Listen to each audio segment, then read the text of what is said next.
Can you guys hear me? I really don't. I want to welcome you guys this morning to the church at Grace Point. First of all, let you know that you guys are always welcome to our events, whether you are a member or not. We do not expect you to be a member to come. We have an open door, and we are happy that you are here today. In case anybody did not know, there is childcare available in the back, and we have coffee and donuts over here. There's also a small box. If you would like to leave a love offering for Dr. Brian Peterson, you are welcome to do so, but don't feel obligated. We are honored to have Brian here again. We've had the treat of having him here 2 times for our Tuesday morning ladies Bible study. And it's always been a special time hearing his knowledge and his wisdom with the humility that he brings it, wanting to point to God through a smart, intelligent study of the Bible and the world. So you are in for a treat, in my opinion, today. First of all, I'd like to start with prayer, so if you don't mind, we can bow our heads. Lord, we thank you for your presence in here, and we thank you that your truth is something that we can trust, that your word brings light to a world in darkness, and we praise you that we can trust you when we understand you and when we don't.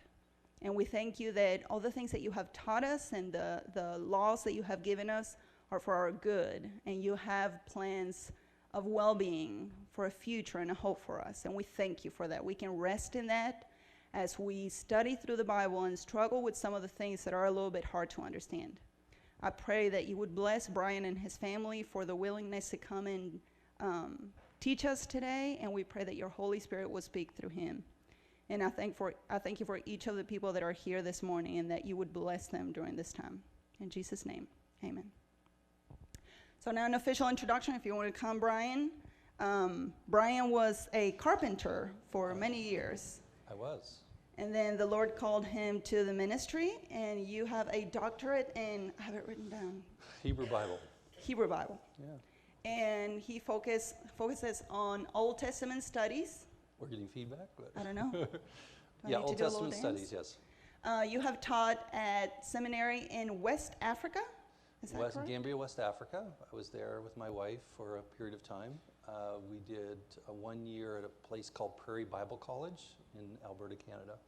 Came to Lee 9 years ago. So we welcome you, and we thank you for this time. And you guys, we have about 3 hours. We will have 2 breaks. So we'll have about 1 hour, a break of 5 and 10 minutes, 5 to 10 minutes. Another hour, 1 more break, and then we'll end at about 12:30. Thank you. All right, thank you. All right, how many Lee students do I have here? There you go. So the email system works. All right. Today I want to talk about Genesis and sexuality. Probably one of the most debated topics today, if you know anything about kind of the postmodern context within which you live, is the issue of sexuality.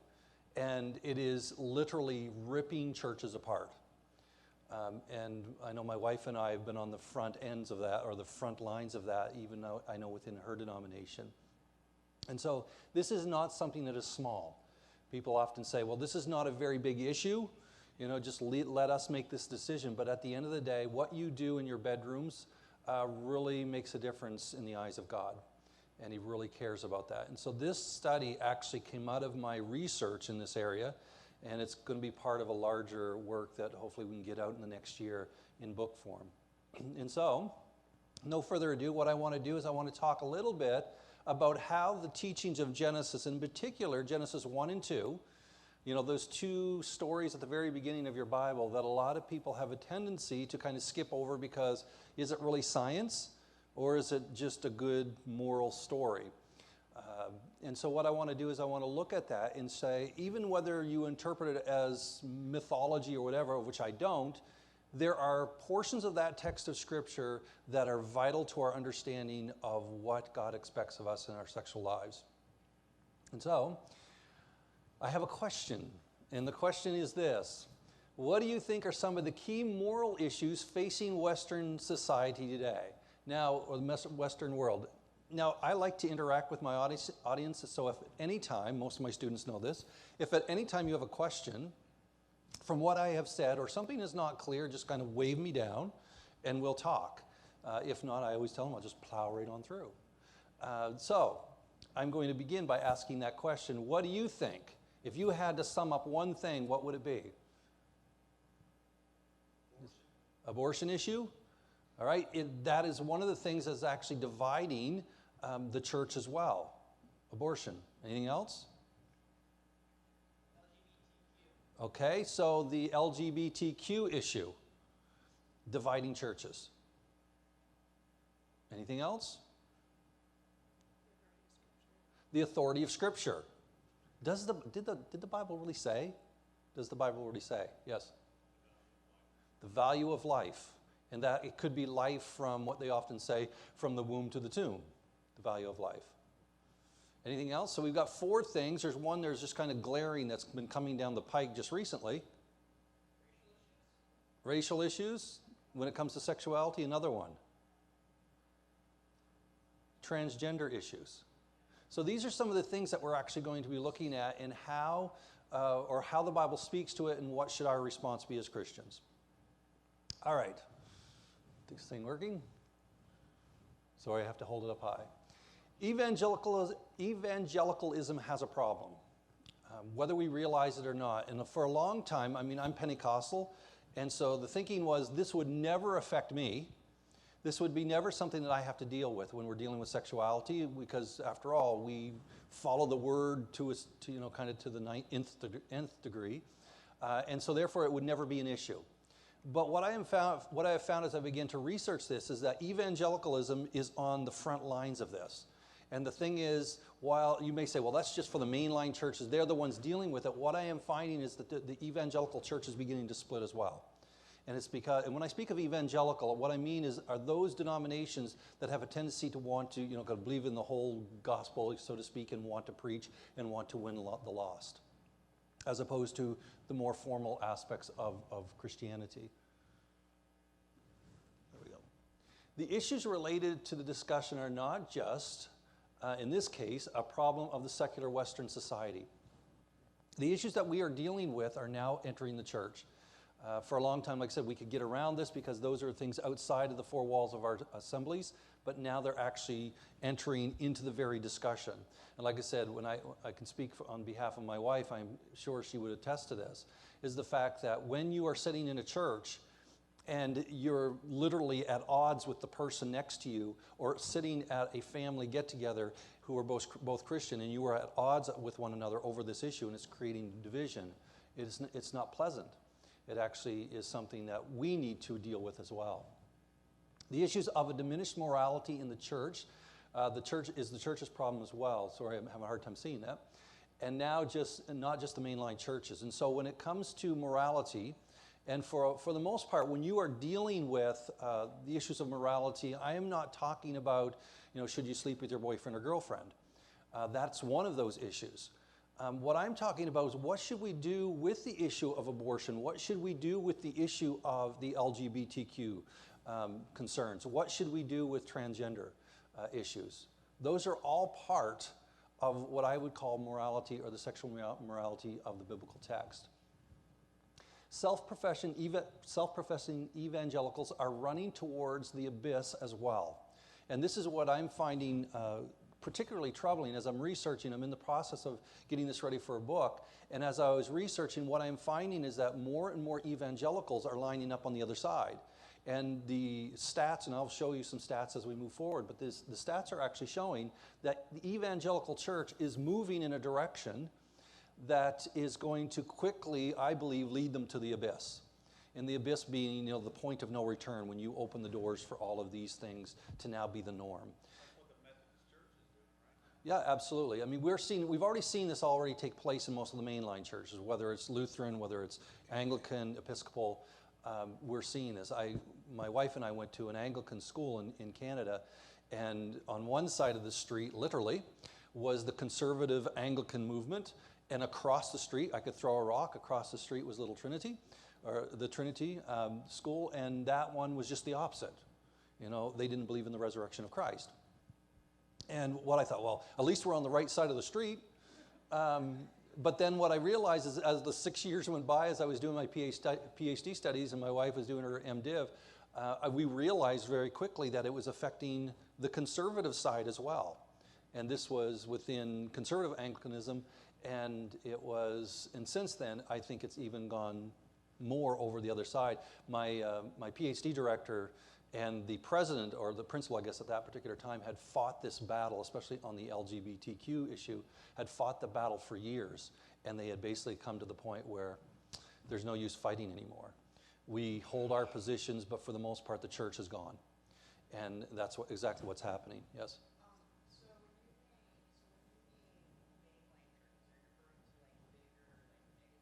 No, I'm not speaking, no, not mega churches necessarily, although there are mega churches within the main line. What I am speaking is more of the Anglican Episcopal tradition, the Methodist tradition, even Christian Missionary Alliance, and some of the Mennonite churches, and some of those are actually now starting to deal with this as well. So yeah, that's what I mean when I'm talking about that. We go to the Methodist Church in Cleveland, and we're dealing with that. Conference is in May, so our pastor's having a Wednesday night thing about all of this, and it's terrifying. Yeah, the United Methodist, right? Yeah, I know that is one that apparently they just voted last year to kind of hold the line, and now it's going to split. Because that's usually what happens. When there's only one of two options that you have. You're either for or against, because the lines are drawn that hard. And so if you are for, that means that the conservatives are going to split. And when I speak of conservative, I'm not talking political. I'm talking about how you handle the text. And so the conservatives are going to go, and they're going to form their own denomination. That's actually what happened in my wife's denomination.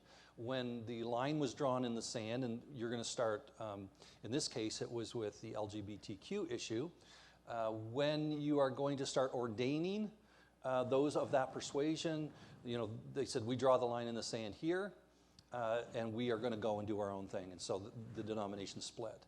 And that's what is happening to a lot. And just so you know, it's coming to a Baptist church near you, whether you realize it or not. Because what I have noticed in my research as well is the fact that the millennials and the Z generation are now already indoctrinated in a certain way, and it's no fault of their own per se. It's because of the way the school system is set up and the way they have been taught from knee-high to a grasshopper. They are now, sorry, that was colloquial. So when they were young, they have been taught a certain way. That's why my wife and I homeschool.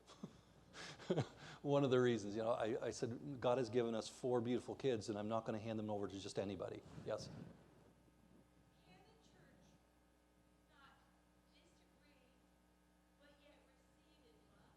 Absolutely. Absolutely. This is not the issue. The issue is not, we can disagree vehemently and we can receive you into the fellowship, to fellowship with us. The issue comes down to when you want positions of leadership and or functioning within the church beyond a member or beyond someone in the pew.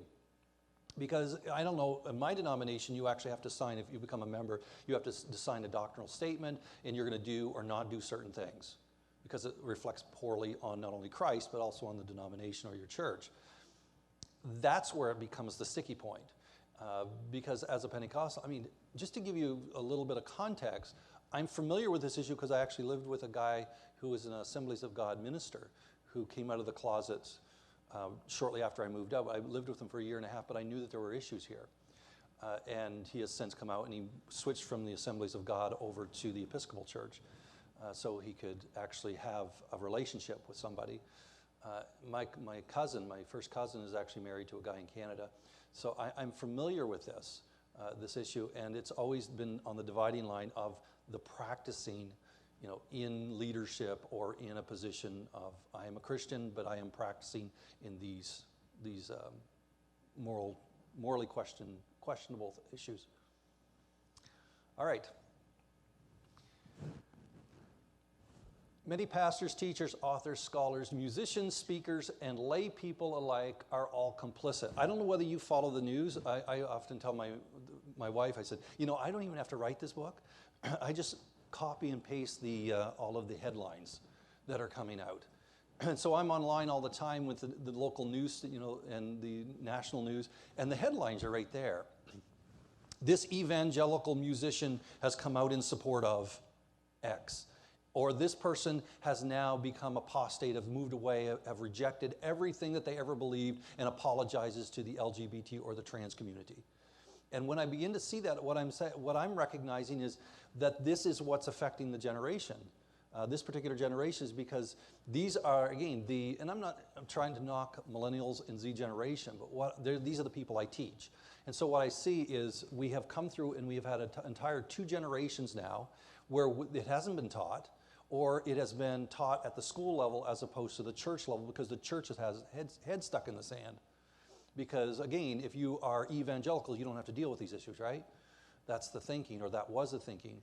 And I told, as I'm a member of I attend a Church of God now, and I've had the leadership come to our school, some of the head leaders of the Church of God, and I've told them, I said, you may think that we are immune from this, but it is coming down the pike.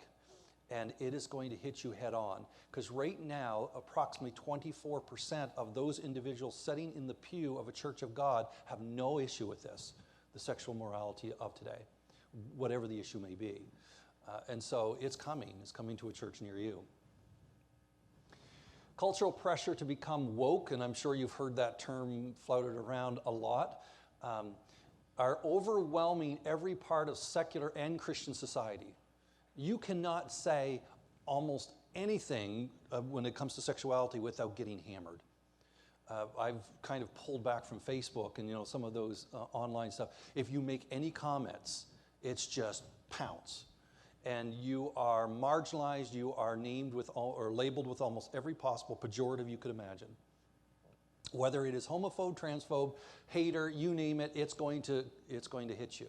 And so people, what most Christians do, they just be quiet and have the conversations amongst ourselves. But I say, as believers, this is a conversation that we need to actually have with our kids, with our grandkids.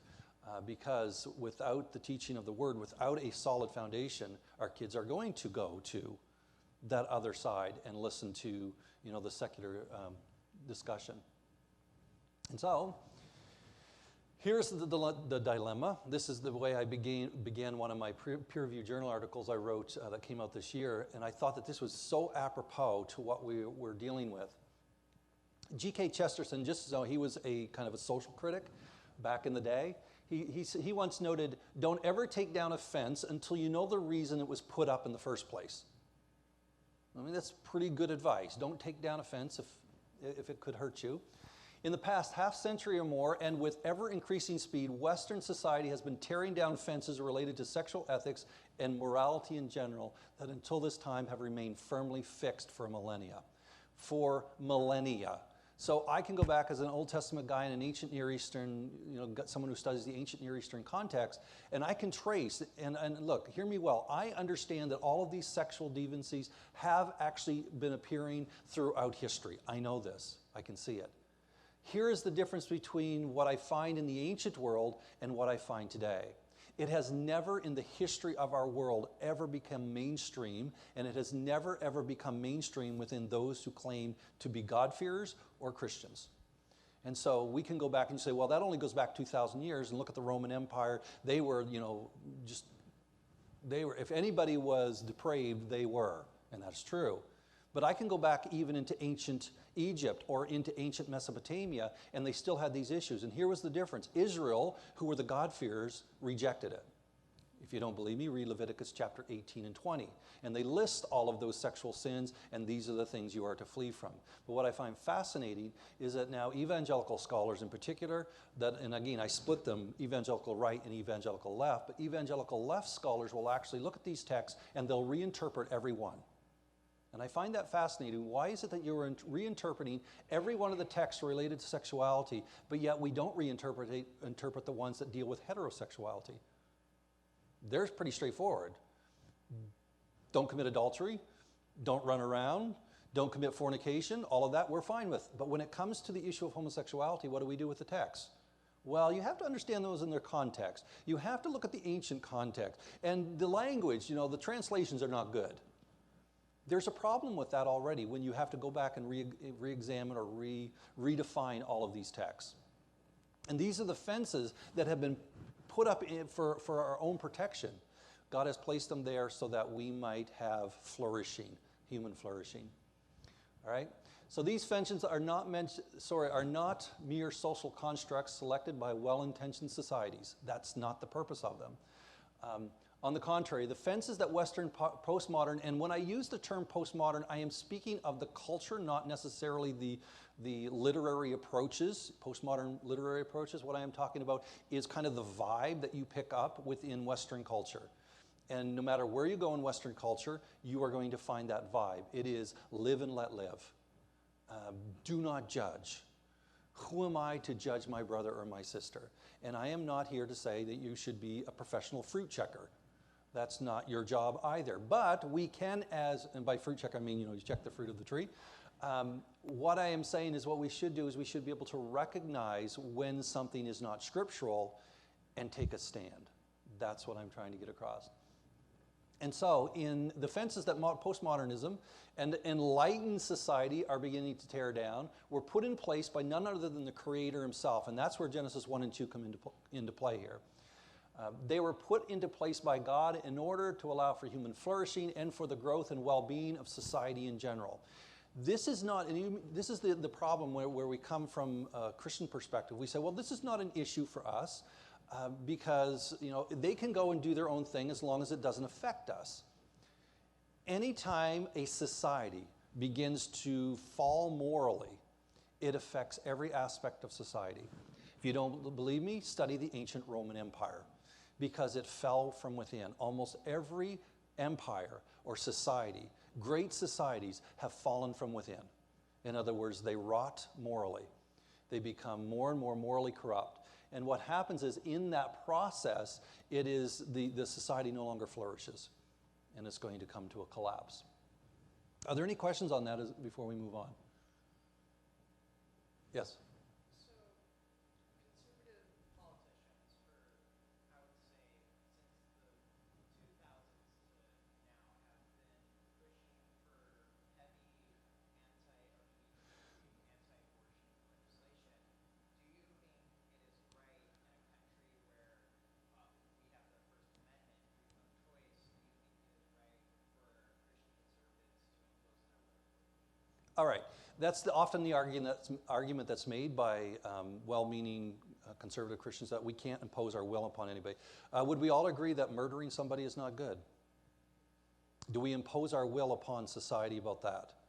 Do we impose our will upon society when it comes to things like pedophilia? Do we impose our will upon society when it comes to things like incest? So you have to be careful about what it means, what you are going to allow within a society. Should we impose our will on the issue of abortion? I would be the first to say absolutely, because to me that's murder, and I believe before God that's murder. And so there are definitely portions or aspects of our society that as Christians we should have a voice. Now, just to give some clarity, most of what you call conservatives actually do not take a position on this. If anything, they follow kind of the Roe v. Wade model, or when you're dealing with abortion, or they allow the local state governments to make certain decisions. But we'll talk about that as we move forward. But there's no question that both political parties are complicit. And you will see when we actually start looking at some of the landmark decisions. They're both complicit. And the issue is, I think a lot of times is because evangelicals and Christians in particular, conservative Christians, have not become political. And I think that we should be very much part of that process. Now, I'm not saying you have to necessarily run for president, but I think that you should definitely be a part of perhaps voting or making sure that you are in a position that you can do something. Yes? From that perspective, where I see the problem is the social minority, the local majority versus the opposite. Yeah, it's the tail wagging the dog, right? What was it back in the 1970s? Was the moral majority or the silent majority was brought up, and then the Christian right in the late 70s with Jerry Falwell, if I recall, kind of coined that terminology. And it's only been within the past, since really the 80s till today, where you actually have an evangelical movement that is willing to make strong political pushes to make sure that certain people get into power, and that has experienced massive, backlash. And what the interesting thing is, and again, I've been reading quite a bit in this area, what I've found is the backlash is not necessarily just coming from the world, it is coming from the left side of the evangelical world. It's like, how horrible are you as a conservative Christian to vote for X or to vote for this particular person? And so it's starting to divide our church. If you don't believe me, all you have to do is read a book called Still Evangelical, ? That's the title. And I read it a couple weeks ago, and it's not one I would suggest you read unless you're ready to get shocked on how this is actually viewed by those of what we call the elite side of evangelical, the publishers, the scholars, those who are in the media, all of those. They literally classify themselves as the elite evangelicals, and they look over at the conservative evangelical and say, you are basically ignorant, uninformed, and how dare you try to pull us down with you. That's kind of the thinking. And I think that's unfortunate. One of the things I've been seeing across social media and the Christian news is that more and more conservative, classified conservative, churchgoers are saying the pastor, the administration, leadership of the church should not become political, should not say anything from the pulpit or at a Bible study or on a website or anything stating a political support for the things you're talking about. Right. Genesis 1 and 2 thing. We're to be quiet, and that more and more church members are saying they're leaving because a church might be continuing to speak out about them. That's very troubling. Yeah, well, what does it say? Paul says to Timothy in the last days, people will depart the faith. Why? Because they don't want to hear it. As a professor, I know, because I've had this discussion with some of my colleagues, and I said, do you ever address these issues in the classroom? And some of them have actually said, no, we don't touch that with a 10-foot pole. And I'm like, how can you teach through the text of Scripture and not address this? And I said, I can't stand before God someday and have him say to me, you had a platform, and I gave you the education and put you through, and I have asked you to teach the word, and you haven't taught it. And do I take flack? Oh, absolutely. But at the end of the day, I think, and this is towards the end, I bring this into the conclusion, there's going to become a point where you have to just take a stand. And I think we are at that tipping point as a church where we need to take that stand. The warping and or rejection of these mandates is sure to create chaos in any society, as I've noted.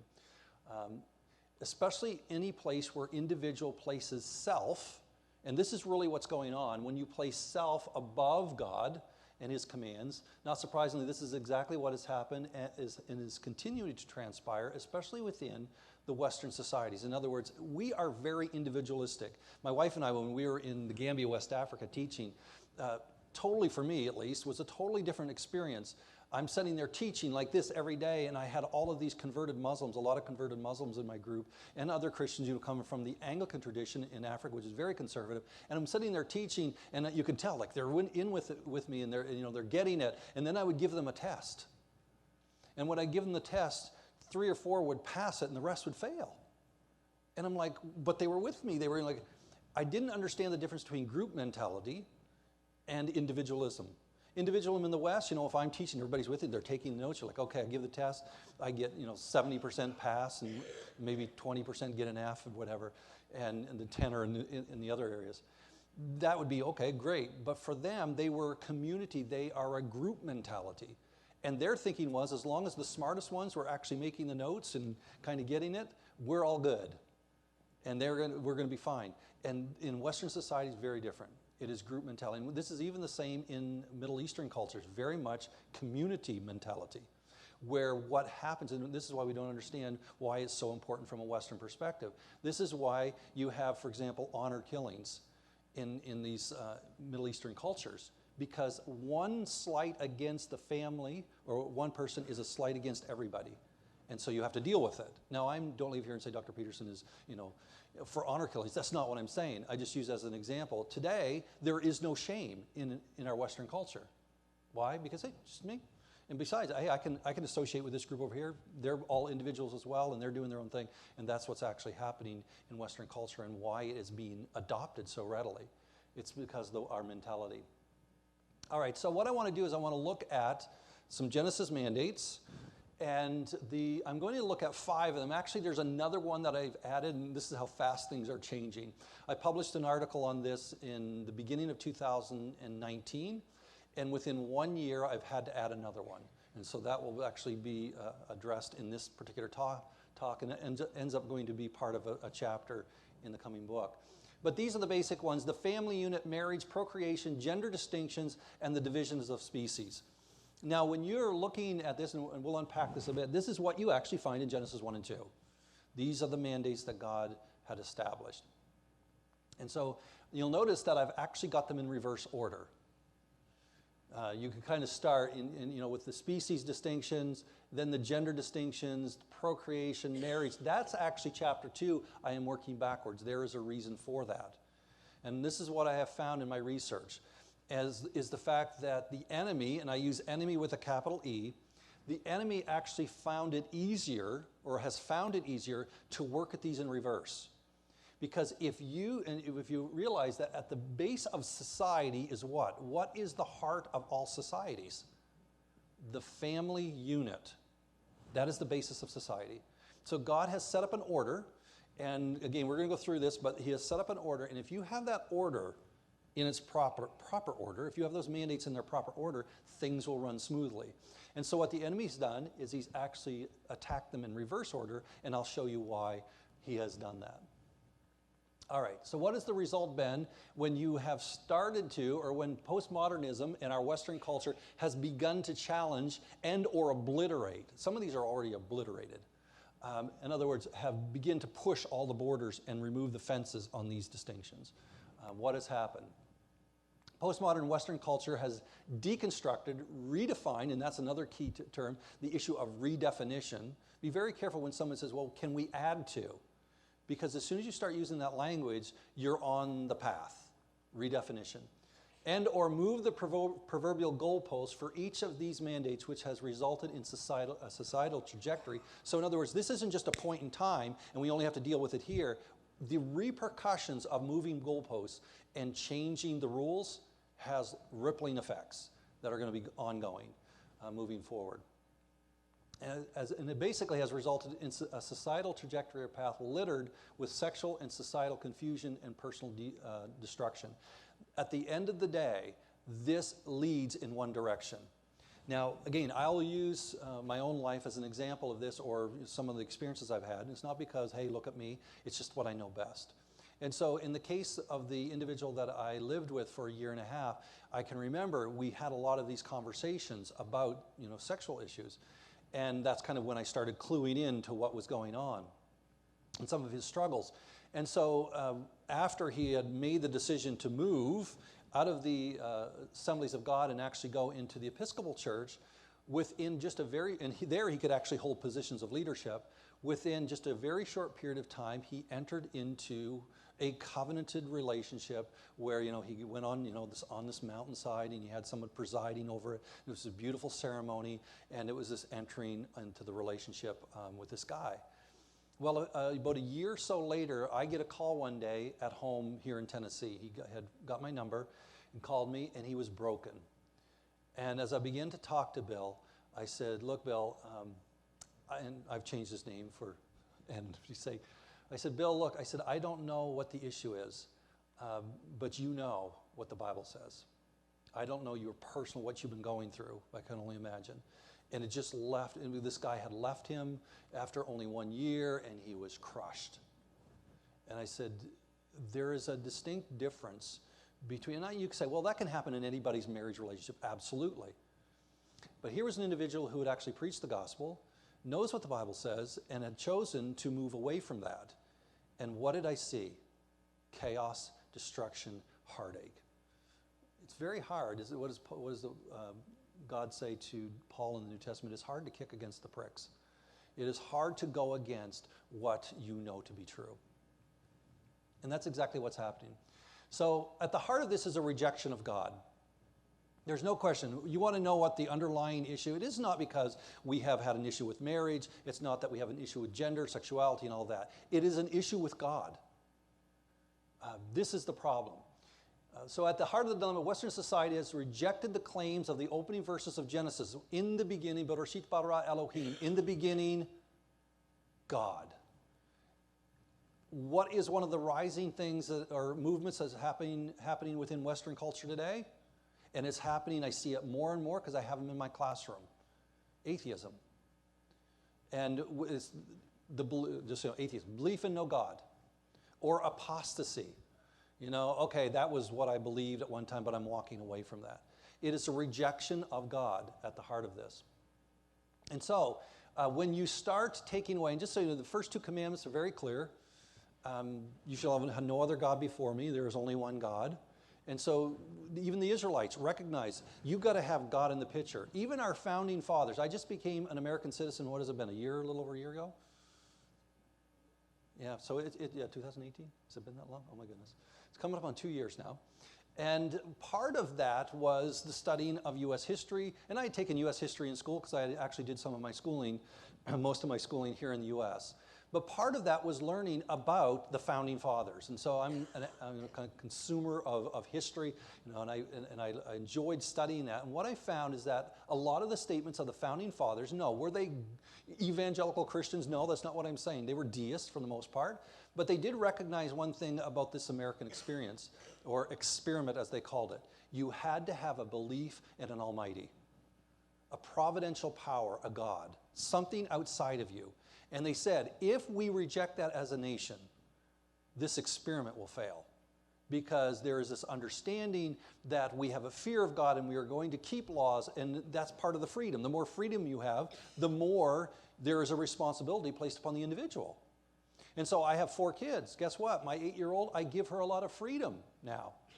But if you step outside of that, now that she starts playing with matches and showing the little kids how to play with matches, there's going to be a problem. And so there is this, not that she's done that, just so you know, but there is this, with the freedom, kind of comes that responsibility. And what has happened is we are free, right? That's what's often said. Well, we're free, we live in a free country. Well, along with that comes a responsibility. And it's not responsibility necessarily to your fellow man, it's a responsibility to God. And we have rejected that. So you take God out of the picture and already we got problems. So the adoption of a secular humanistic ideology and the rejection of God's claim upon humanity has only fueled the downward spiral of our sexual ethic. Because if in fact it says, the Bible says that God says you're not to do this, and you reject God, then where's the law? Yes?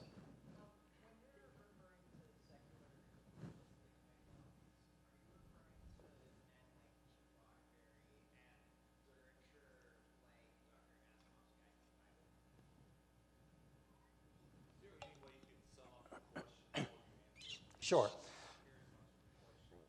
In other words, when I'm speaking of a secular, I think what you say, secular society or secular ideology. Okay, humanistic ideology. Am I talking about like Gene Roddenberry? I'm speaking more from the perspective of what you pick up anywhere within the social media, what you pick up in school, which is anti-God. It doesn't take much. You turn on your TV and put on a sitcom. I don't have a TV, but you put on a sitcom, and how are Christians portrayed? Have you ever seen a Christian truly portrayed as a Christian that you might know? They're always caricatured, right? So they're always presented in a very negative light. Square, usually. They usually dress a certain way, look a certain way, and they're usually behind the times. And so that is an ideology, whether you realize it or not, that is being put out there by Hollywood. Not that I go to Hollywood for my ethics, but it is put out there, and it is the way we have been trained, whether you realize it or not. There is a reason why, and let me just pull one case, not to jump too far ahead, but the issue of the acceptance of LGBTQ issues. This didn't happen overnight. It was actually done from the beginning in the 60s, but more specifically late 60s, early 70s, and it came to a fever pitch between 1980, 1990, and 2000. So in those 2 decades, what we have is a zeroing in on media. And what they did is they began to make sure the LGBTQ community and agenda, and you say, oh, they don't have an agenda. They absolutely have an agenda. And it was and they're on a lot of the boards when it comes to movies and TV shows, and they wanted to have them presented in a very positive light. You familiar with Will and Grace? All you have to do is begin to Google any gay-themed movies and or TV shows from the 1980s, 90s, and onward. Now, I remember as a kid growing up with Three's Company, and already you had John Ritter, I think it was, who played that role. And it was kind of caricatured, But from that point on, what you get is something that is normal. And it became with ever more increasing frequency. And in this case, what I would argue was that was part of that agenda, but also it played into the secular quote-unquote aspect of it. And Christians are never presented positively. So anything that I would argue is against or in some way belittling of God and Christians and or the text is where how I would label it. It's a pretty broad, I look at it broadly that way. Atheism and secular humanism is on the rise, as I've noted. Do you know what I mean by secular humanism? It's a religion, just so you know.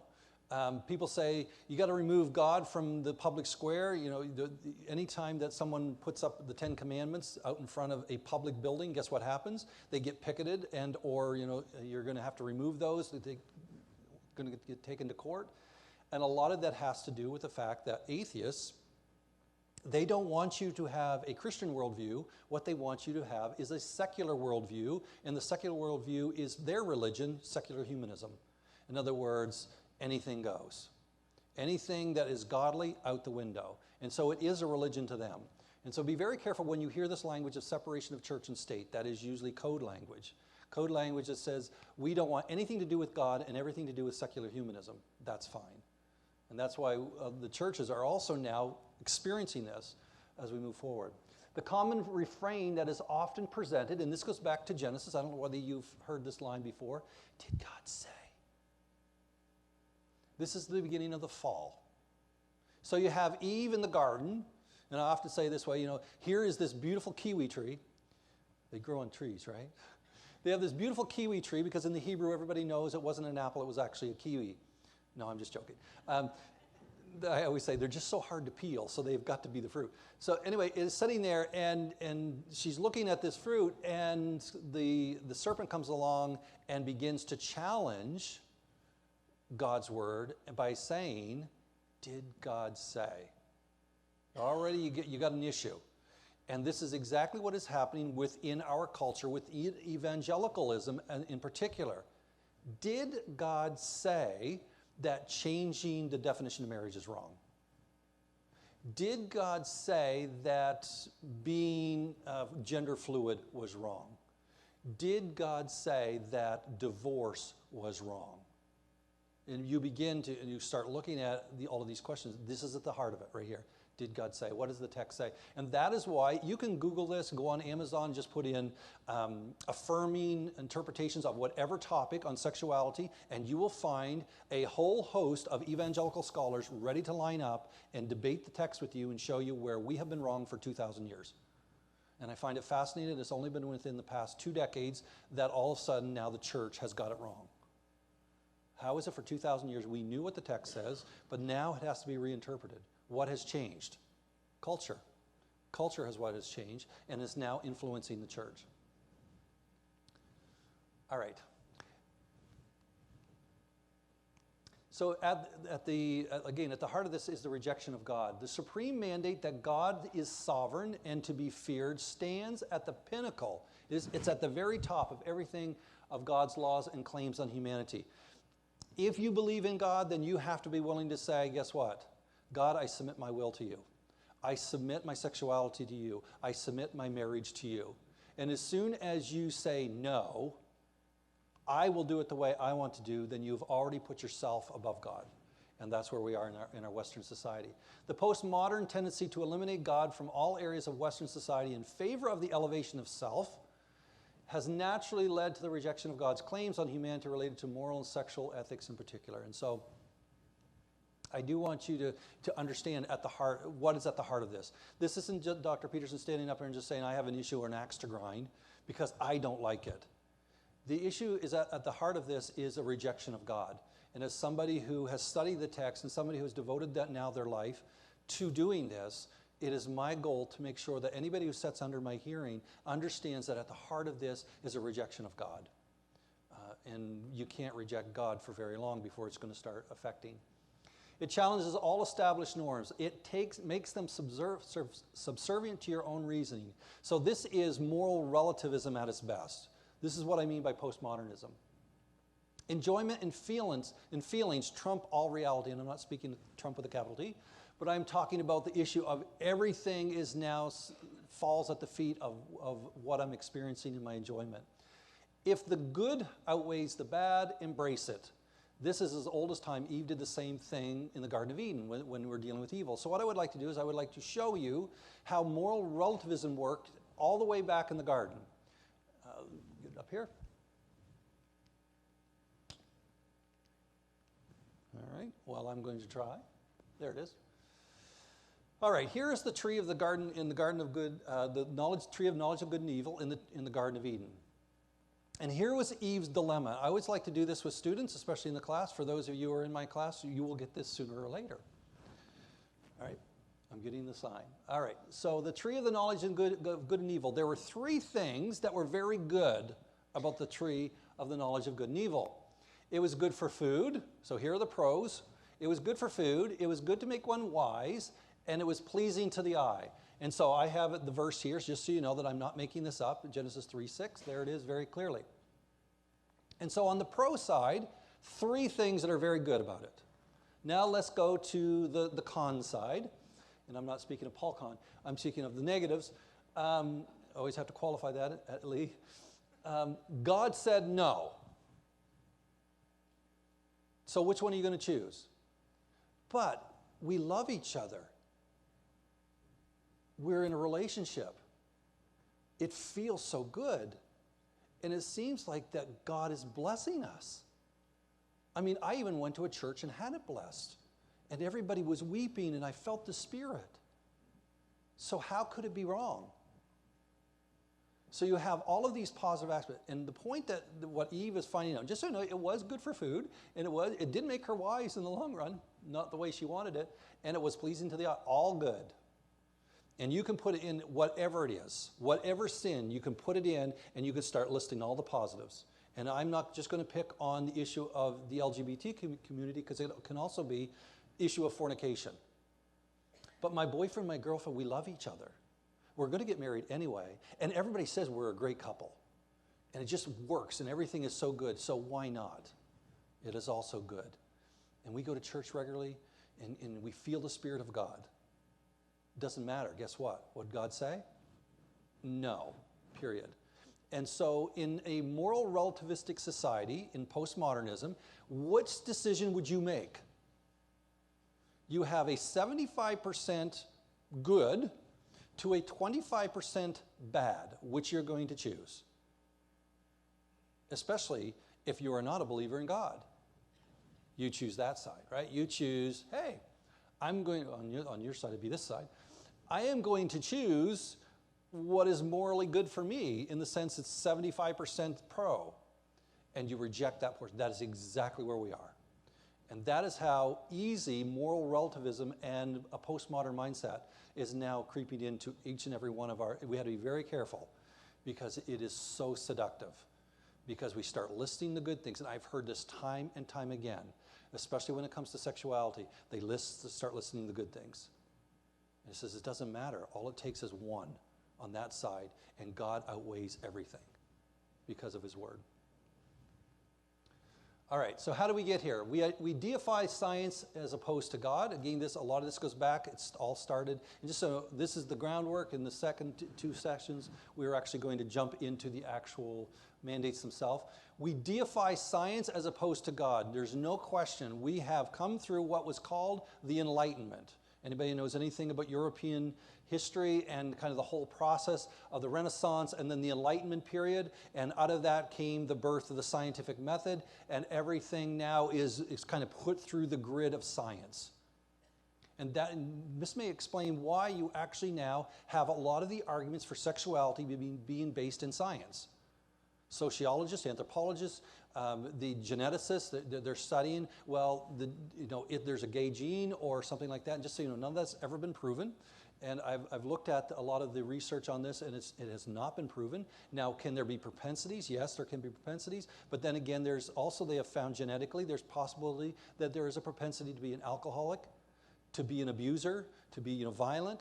Should we act on those? Simply because science has said, hey, it's part of our genes, it's part of our makeup. We do live in a fallen world, and so I think that some of this stuff can maybe someday be proven genetically. That does not make it right. And so we have to be very careful because those are very alluring discussions, especially when science says it. This is one area, especially when it comes to transgender issues, that I find absolutely fascinating. You have all of the other issues that have been proven in science or being pushed along in science when it comes to sexuality, but when it came to the trans issue, what does biology and science tell us? Male and female, that's all you have, and maybe intersex, okay? And there's a very small portion of that group that are in the intersex population. This is the first time that you actually have a movement that rejects science. And guess what we have done? Applauded them and stepped right in line. And the thing is, up to this point, science was proving everything. Now, because science is very clear, we reject that. We place theory above the written word, evolution, social theory, psychology, philosophy, and I'm not knocking those areas. I'm just saying they're good in their own right, but for me, they're not the final arbiter. The Word of God is. We have rejected the authority of Scripture. Specifically, we have categorized Genesis as mythology and therefore as untrustworthy. This began shortly after the Enlightenment in the early 17th to 19th centuries. And so this is why when I teach my class in, not only my message classes and survey classes, but my Pentateuch class, I always have a discussion, myth or history. Because if you fall into the category that Genesis 1 to 11 is myth, guess what you can do with it? Out the door. It's just a good story, it's just mythology, but when you look at it as being the literal Word of God, now I'm not saying you have to believe in a literal six-day creation, that's between you and God. I do not think this is an issue of salvation, because there are a lot of fine Christians who believe in the day-age theory, a framework view, a temple view, or whatever. But the point is, most individuals who begin to reject the historicity and or there's anything there but mythology have an easier time on taking that next leap. Yes? Oh, absolutely. This is the other fallacy is that if you believe X over here, if you believe this is literal, then you are unscientific. I believe a lot of what I'm seeing over because I find it in the sands of time as an archaeologist. And it's proving time and time again that what I'm reading here is in fact at least historical, set within an historical context, and probably could be proven historically given the time. That doesn't mean that I'm anti-scientific. I can also believe that maybe we don't quite understand the age at the very beginning. I don't want to kind of get off on a tangent. But is there a period that we could actually say the Earth is 30,000 or 100,000, or the Earth may be billions of years old and humanity is only so old? Is there something in the way we interpret that first chapter? And there are many fine evangelical Christians who interpret that from a longer time period. And if you want to talk about that, we can. But for the most part, no, I don't think that they have to be jettison one over the other. This is where I draw the line. When science tells me, or when, and a lot of the problem is not with hard science, the problem is with soft science. Do you know the difference between the two? Hard sciences are the geneticists, the biologists, the astrophysicists, those individuals who look through a microscope and see something. Soft sciences are based upon theory, sociology, anthropology, psychology, philosophy, all based upon theory. And so, and again, I'm not knocking them, I recognize their limitations.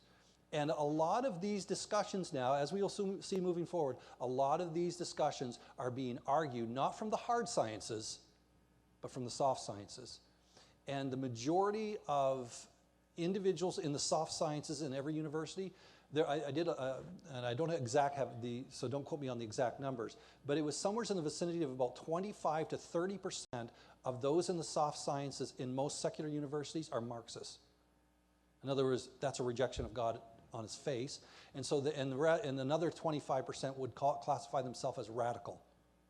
So you already begin in the soft sciences. The most Christians are actually in the hard sciences. When it comes to, of the sciences, soft and hard sciences, you actually have the majority of Christians, if they're in the sciences, are going to be in the hard sciences. The majority of the soft sciences are dictated by seculars. All right, this is a good place to take a break. I think we're right about there, are we? Yes? All right, so we'll do what 5, 10 minutes? What are we going to do? 10? All right. So we'll meet back here at 22, and we will pick it up with the major debate.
All right. Let's reassemble and we'll just keep it. If you want to continue getting your stuff, I'll just start talking and you can come in and find your place.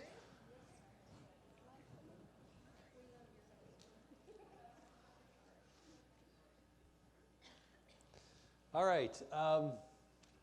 Just to kind of summarize before we jump into those mandates, I do want to note that you have to keep in mind some basic facts. That God created everything, that God gave the moral dictums to his creation. He cares about what we do in our bedrooms. At the end of the day, he established this for a reason. And God is relational. Can we have a relationship with the Creator or with a creation, or can he have, that rejects him? That's the heart of it, is a rejection of God and God's dictates. And so what do you think about this particular issue? Is sexuality and sexual ethics a minor part of our personal lives or society? Hopefully at this point in our discussion, you've begun to realize this is not a very small part. I was doing some research and one guy said, I don't know what the issue is when you're dealing with Genesis 1 and 2 and why people get so hyped up over that, because sexuality is such a small part of the creation narrative. And my head, oh, really? I'm like, how could you possibly say that? Because you have Genesis 1, which ends with the issue of marriage, and then you have an entire chapter of chapter 2 that deals with that very thing. So it is not a small part of it all at all. What we have seen in the past 4 decades with ever-increasing speed and militancy is the answer to this question. Sexuality is not a minor part of who we are. It's actually a major part of who we are. Unfortunately, many see it as their identity. And what happens when you challenge somebody's sexual morality? What are you now challenging? Their very personal identity. And you notice that's the language that's being used, right? I identify as.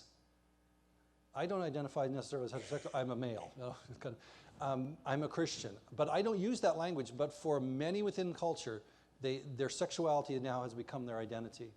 To challenge any person's moral positions is to challenge them personally, and that is where these types of discussions, and again, I get this a lot in the classroom, I get the pushback, because as soon as you start challenging or teaching in any way Christian morality, you challenge their identity. All right, so what is the order? You have, and we've kind of talked about this, and I was just about ready. You don't have to write this down, it's not going to be on the exam. This is the basic order that we have in Genesis. God creates the universe, and you can see the verses that go with it. God creates plant life. God creates luminaries. The luminaries, that's the planets. God creates the animals after their kinds. God creates humans, male and female. God creates the marriage, and its covenant. Should be just marriage and its covenant, sorry. And God creates society for the bonds of marriage, from the bonds of marriage. And so that's kind of the order that we see in Genesis. And actually from chapters 4 and 5, that is after chapters 3 in the fall, what you begin to get is genealogy. That's why chapter 5, genealogy, chapter 10, genealogy, chapter 11, towards the end, genealogy. Genealogies start to thread in, and the reason for that is that you actually have societies coming out of that marriage contract or that marriage covenant. All right, so Genesis mandate number 1. Why was he doing this in reverse order? Because as I said, if you go back to this, he's actually going to start down here and challenge society at its very heart, which is marriage. Why does he actually choose marriage first? The enemy attacked these creation mandates really in reverse order. And again, the reason is which is easiest? And the easiest one is the family, because it was already weakened by the fall. What happens in that moment of the fall where you have the man and the woman, they have been caught in the sin of eating of the tree of the knowledge of good and evil. God shows up, and what happens? You have judgment passed, yes? So they've done something wrong. Of course, he goes to the woman, or to the man. He says, "What have you done?" It's the woman. It's the woman you gave me. I was perfectly fine until you brought her along. It's all her fault, and the blame game begins. And so he goes to the woman. He says, "Woman, what did you do?" It was a serpent. Not my fault. It's like I'm listening to my 4 kids. It's the serpent's fault. He goes to the serpent, and he doesn't have a discussion with the serpent. He says, "Cursed are you. You will go on your belly, eat dust the rest of your life." And then he comes back to the woman in chapter 3, verse 16, and he says, what? He says, "Because you have done this thing, I will greatly increase your pain and your suffering in childbearing." And my wife and I have did a peer-reviewed journal article on this, and I really think what it is, it's the pain, and you'll have sorrowful conceptions. In other words, something is not going to work right anymore. Your body is not going to work the way the womb is not going to produce. And he goes to the man and he says, and because you have listened to your wife, the womb of the ground is not going to produce. But there's something in between that happens between the man and the woman. What does he say is going to now happen between the man and the woman? Got enmity between you now. Because his desire will be to rule over you, and you are going to have to resist that. In other words, there's going to be infighting already in the relationship. And so the enemy already has his foot in the door. He's there. He knows what's going on. So what is the very first or the easiest thing to attack? The foundation of society, the family. All we have to do is go back a little ways, and you will find that this has been a problem, and not only in our culture, but we can go back. And I'm not trying to say that the issue with the family only started in the 1940s. That's not what I'm saying, because their marriage was a lifetime bond, as noted, but also biblically, polygamy, divorce, marital unfaithfulness appears throughout the Bible. There is no question that this whole issue has been ongoing since that moment with the family.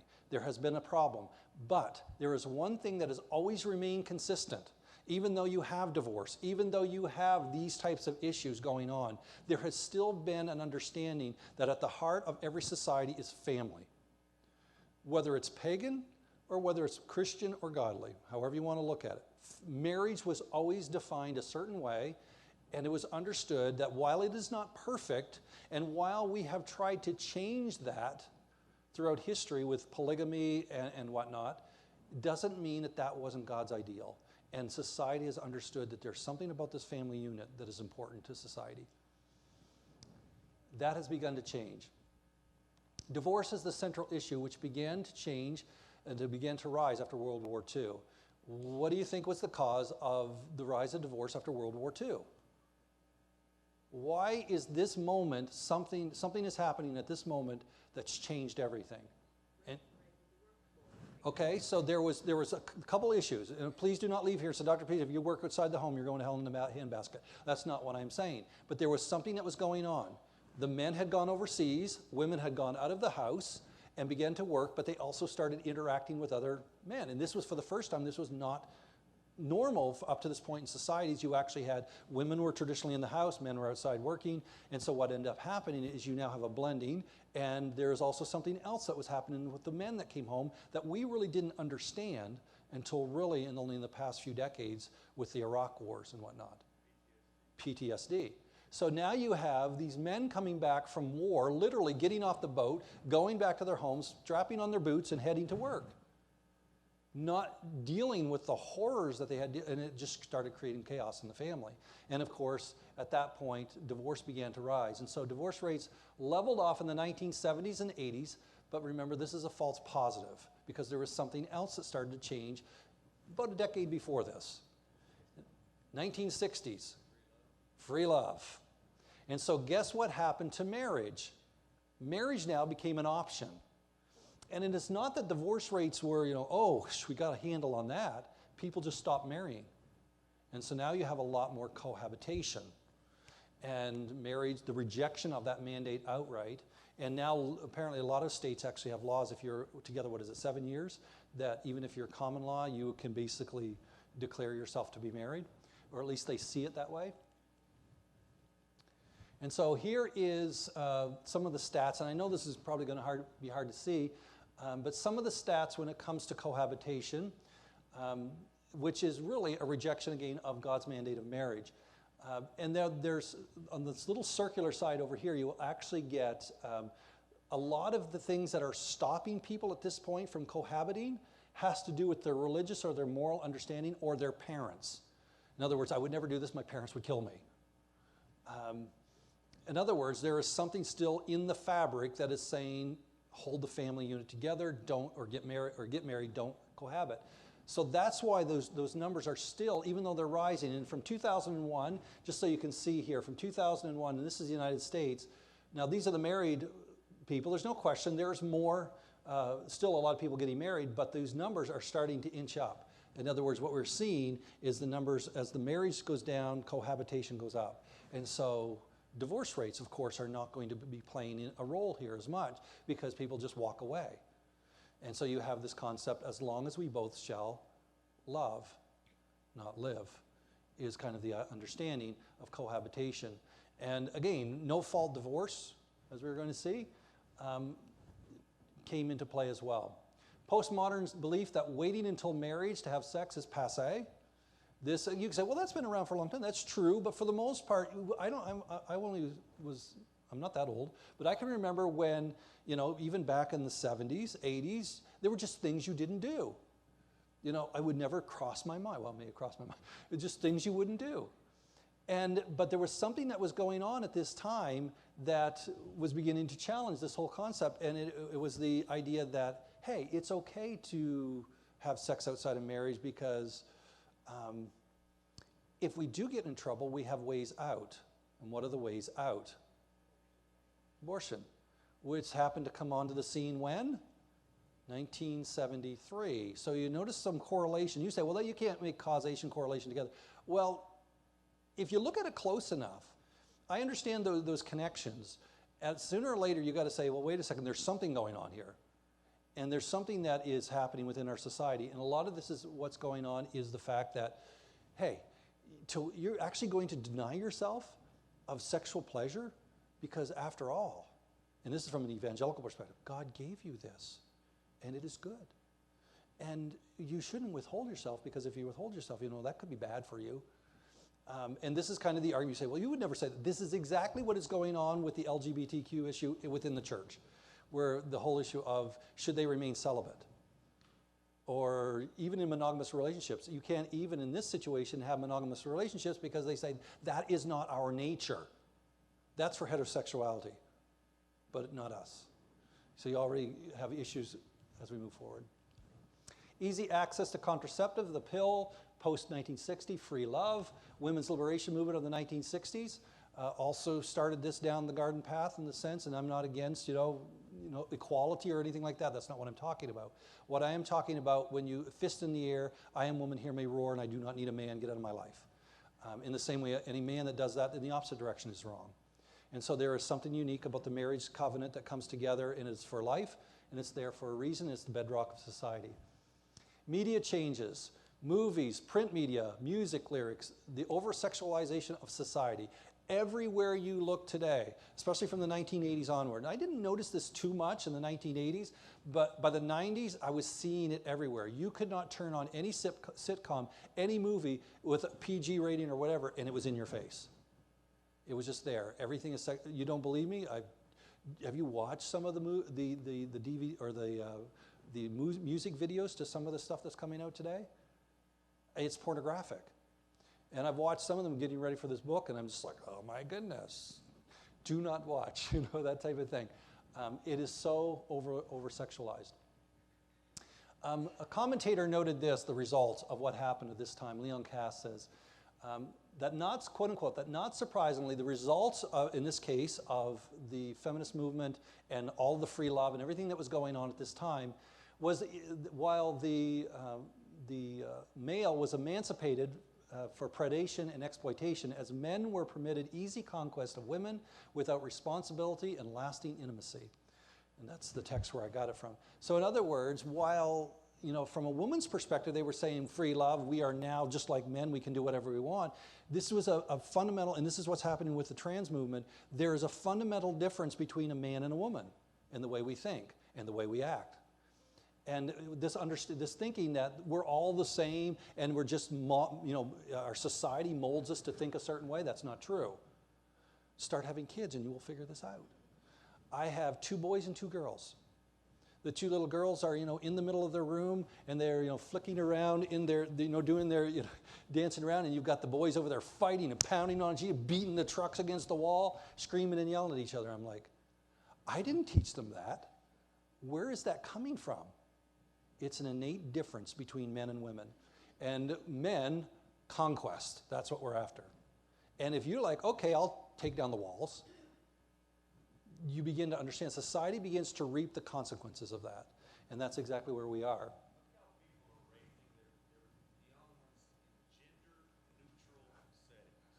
Oh, we're getting there.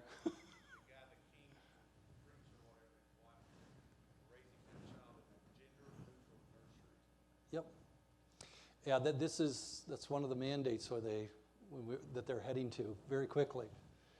Here is today's evangelicals. So when it comes to kind of the purity culture, the issues of waiting, until you're married. Now again, I know that this is small, and if you want these, you can shoot me an email, and I'll send you some of these slides. But what was interesting over here within the evangelical world, you actually have a rise of evangelicals who find absolutely no problem with premarital sex. In other words, within our culture, what we are seeing, and this is not, I'm not talking Catholics, and I'm not talking mainline, I'm talking evangelicals. Our young people are increasingly having absolutely no problem with premarital sex. So we also, and a lot of this is coming from the vibe around. So they're rejecting the purity culture. Now here's a book, it just came out this year. Don't waste your money on it. But it's basically a lady who is saying how the purity culture of the evangelical world basically destroyed her life. You remember they were given purity rings and things like this, and necklaces or whatever, and taking vows that you would wait. And somehow that is now creating a major psychological problem for young ladies moving forward. I don't understand that. And then you have individuals like, I don't remember whether you caught this guy. This was back from when I was in university, Joshua Harris, I Kissed Dating Goodbye. For some of us who are a little older, you may remember that title, especially within the evangelical world. And I remember my roommate and I in my undergrad back in late 90s were having this discussion about I Kissed Dating Goodbye. Now he has actually come out, he's become an apostate, rejected everything he ever taught. Left his wife, now is accepting of the gay community and everything, and apologized to them, and I've missed it all, he said.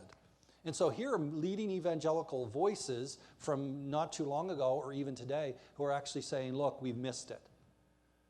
Did God say? That's the question. Premarital sex is now commonplace among evangelical teens. Today's evangelicals, some evangelical counselors and psychologists propose that as long as you are, and I couldn't believe this, I just read this from a leading evangelical publisher in preparation for the work I've been doing. I read this book through by two psychologists and counselors, husband and wife team, and they actually said this. As long as you're getting married and you're committed to one another, sex can be considered if both are okay with it. This was in one of the leading textbooks that is coming out of, again, the soft sciences. So I'm immediately thinking, you have just jettisoned the Word of God, because it's pretty clear that you're to flee fornication and all of those aspects, and no fornicator will enter the kingdom of heaven. God makes the viceless, and through his inspiration, he's giving all of those things, and what are we doing? Well, they're optional. All right. Any questions on Genesis mandate number 1? So marriage has been under attack. It's pretty clear. That one's a pretty straightforward one because we see it, and some of us may even be the result of it. Some of us actually may be from broken homes. Now hear me well. I am not saying, and we're going to talk a little bit more about redefinition of marriage in a bit, but I am not saying if you come from a broken home, you're going to hell. That's not what I'm saying. I'm just saying that the enemy is doing his job, and he's doing it well within our culture. A natural side effect of the rising premarital sex and the rejection of marriage is the abortion of unwanted children. And so what was the natural side effect of marriage supposed to be? To come together, to be fruitful and multiply and fill the earth, yes? All right, so what happens if you're rejecting those mandates? Abortion. From the Bible's inception in Genesis, God has commanded couples to procreate. Now again, this is a mandate. He gave creation 2 mandates at the very beginning in Genesis chapter 1. So he creates them after his own image, and he says what? Be fruitful and multiply and fill the earth, have dominion. But then he says, and do what? Eat from anything you want from all of creation. In other words, all the plants I have made for you. So God's first 2 commands, and I often kind of get a chuckle of this, but God's first 2 commands is say, have lots of sex and eat. He is not a prude. What he is saying, he said, look, this is good. But he is going to show the context in chapter 2 of how it's done. It's going to be in the context of marriage, obviously. And so procreation is very key to what's going on here. Modern movements to stop procreation is an affront to God. Now, I've got AOC up here for a reason, because she is actually proposing that we should stop having kids. Yes? In the biblical reference from Compare that. So you can compare all those texts, and it's going to deal with that. And so in this case, you actually have any society or any group that proposes that you shouldn't have children. Now, I am not saying you have to have 30 kids. That's not what I'm saying either. But at the end of the day, when we reject the mandate to actually procreate, again, if a couple chooses not to, that's between them and God. But I know personally, when I read that, and my mom took this seriously. She had 8 kids, and her mom had 10. You know, she thought that, you know, her job was to do the whole job herself.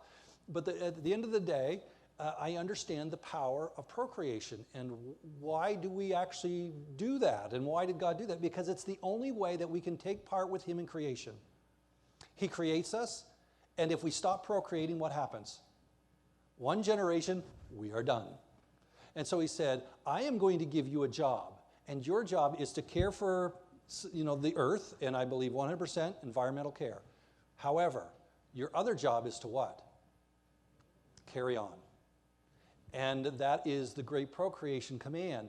And we are now seeing a rejection of that when we are putting something else above procreation. And what is now being elevated in our postmodern context above procreation? What's that? Not self. What? There's no question. Self is part of it. It's the environment. We have to save our planet. So therefore, stop having kids. Last time I checked, and I know the stats on this as well, that as fast as we increase our population, our technology is outpacing it. So now we can actually produce enough food, what we could 50 years ago, with marginally a lot less land. In other words, we are keeping pace and then some because of technology. So this whole argument that we are going to be outpopulating to the point where we no longer can sustain ourselves, not true. Science is showing that we keep a pace with it, and more so. Now, China tried this back a generation ago. They tried a one-child policy. Guess what happened? There was natural side effects to China's one-child policy. What was the natural side effect? They only had boys, so what did they do with their girls? They killed them. They aborted their girls. So what happens is, because everybody wants someone to carry on the family line, right? That's the thinking. And in a very patriarchal or Middle Eastern culture like that, or Far Eastern culture, that's understandable. Or I understand what they're doing. I don't necessarily agree with it. But in this case, what happened is we have a whole generation now in the Chinese culture where there were not enough women. And guess what it created? Chaos. Because they started messing with what God was doing. And so they changed their policy just recently, and they say, okay, you can have 2. And they're trying to rectify this. And so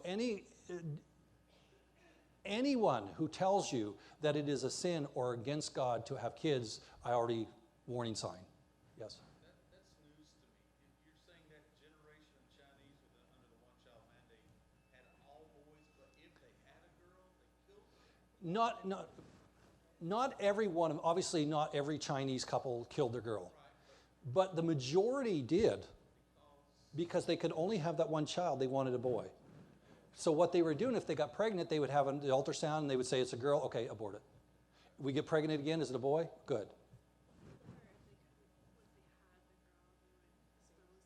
Right. And in poorer cultures that couldn't actually afford to go to a doctor, they would actually have the child, expose the child to the elements or the animals, and the child would die. And one of my good friends and his wife actually set up an orphanage in China. They went to school with me in my undergrad, and they were French, and they went over and started an orphanage, and now it's kind of spread throughout, and they were taking in unwanted children from that context. And most of the children they were taking in were blind children, because those were definitely, any type of physical impairment wouldn't be kept. Now, there are exceptions to the rule, obviously. Does every couple need to have multiple children? Of course, no, that's not what I'm saying. Are children always a product of marriage? No, there are some people who are infertile.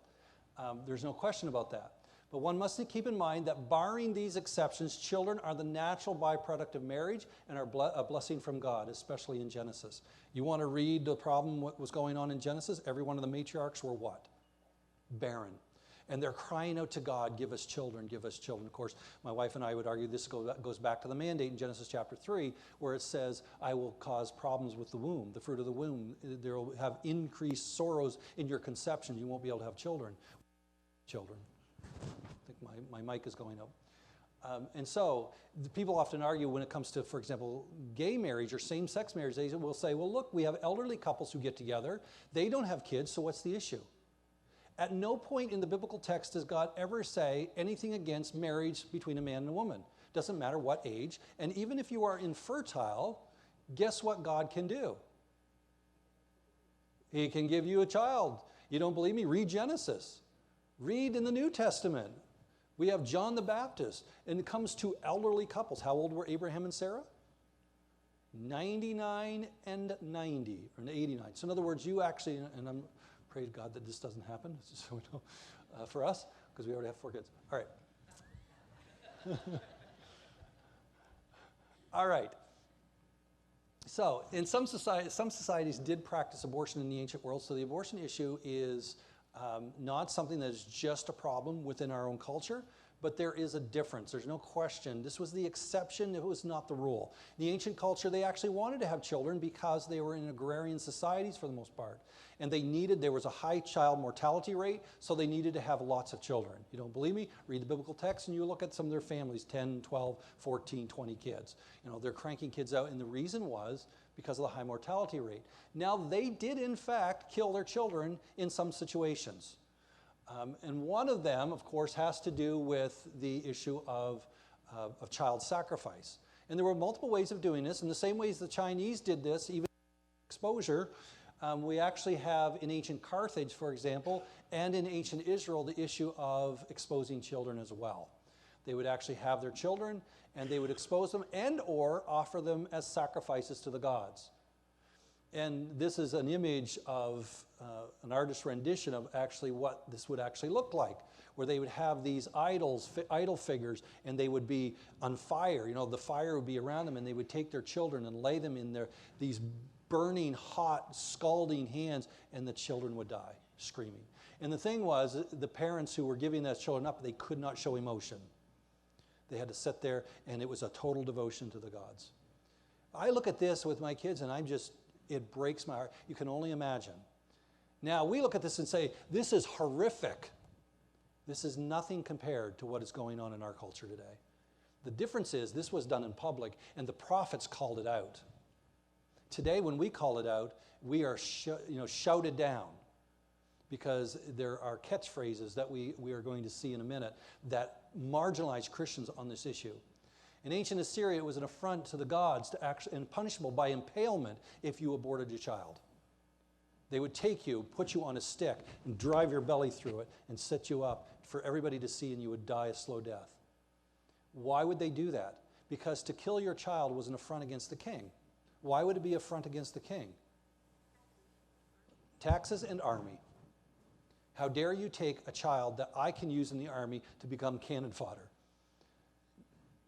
For lack of better terms, a little anachronistic. But no, you did not do this because children were of the state. Not that that doesn't, oh wait, that sounds familiar, doesn't it? Children are now controlled by the state. And they can tell you what to do. The state tells you what to do with your children. So what's the Bible's position? Exodus 21, 22 to 25 speaks of the punishment for killing an unborn child. There's no question. There are rules there already established. And I know this one, people say it's not clear. But some of the best scholars who have looked at this, and I've looked at it from the Hebrew as well, it is pretty clear that what's going on here. If a man and a woman, or if a man and a man gets in a fight, and somehow a woman who is pregnant gets injured in that altercation, and she delivers, the text says, if there is no harm, then we're good to go. But if there is harm that comes from that, and the implication is not the harm to the woman, but the harm to because it seems to be afterwards, that if the child miscarries, in other words, comes out and dies, now you are on the hook, the person who did that. So they did see children as responsible, or as important. And of course, throughout history of the biblical text, we actually find this little notation right over here I found really interesting. Do you ever stop and consider that the fetus was the first to rejoice at the news of Christ? John the Baptist leaped in his mother's womb. And so already you have biblical text. In the womb you formed me, you knit me. You knew me in my mother's womb. Time and time again, the biblical text always points to the value of human life in the womb. But we actually now have individuals writing books who are quote-unquote Christian who are saying it's a good thing to abort. Life is made in the image of God. God speaks of knowing children in the womb, as I've noted. And interestingly, again, the first one to notice this was John the Baptist. And I think that anybody who says that it's just a blob of cells, obviously has never looked at an ultrasound. Having 4 kids and being there for all of my kids' births, I know it's a miracle. And I watched this whole process go forward. Again, we're going to see some of the problems as we move forward. The prophets regularly speak against about God's judgment for not protecting the unprotected. This is one of the catchphrases today that I find in the separation of evangelicals. On one side, you have those who would argue from a more conservative perspective and say, we are for life at any point, but there is one life that we are going to scream and shout and dance up and down to protect, and that is the unborn. Because they're the ones who don't have a voice.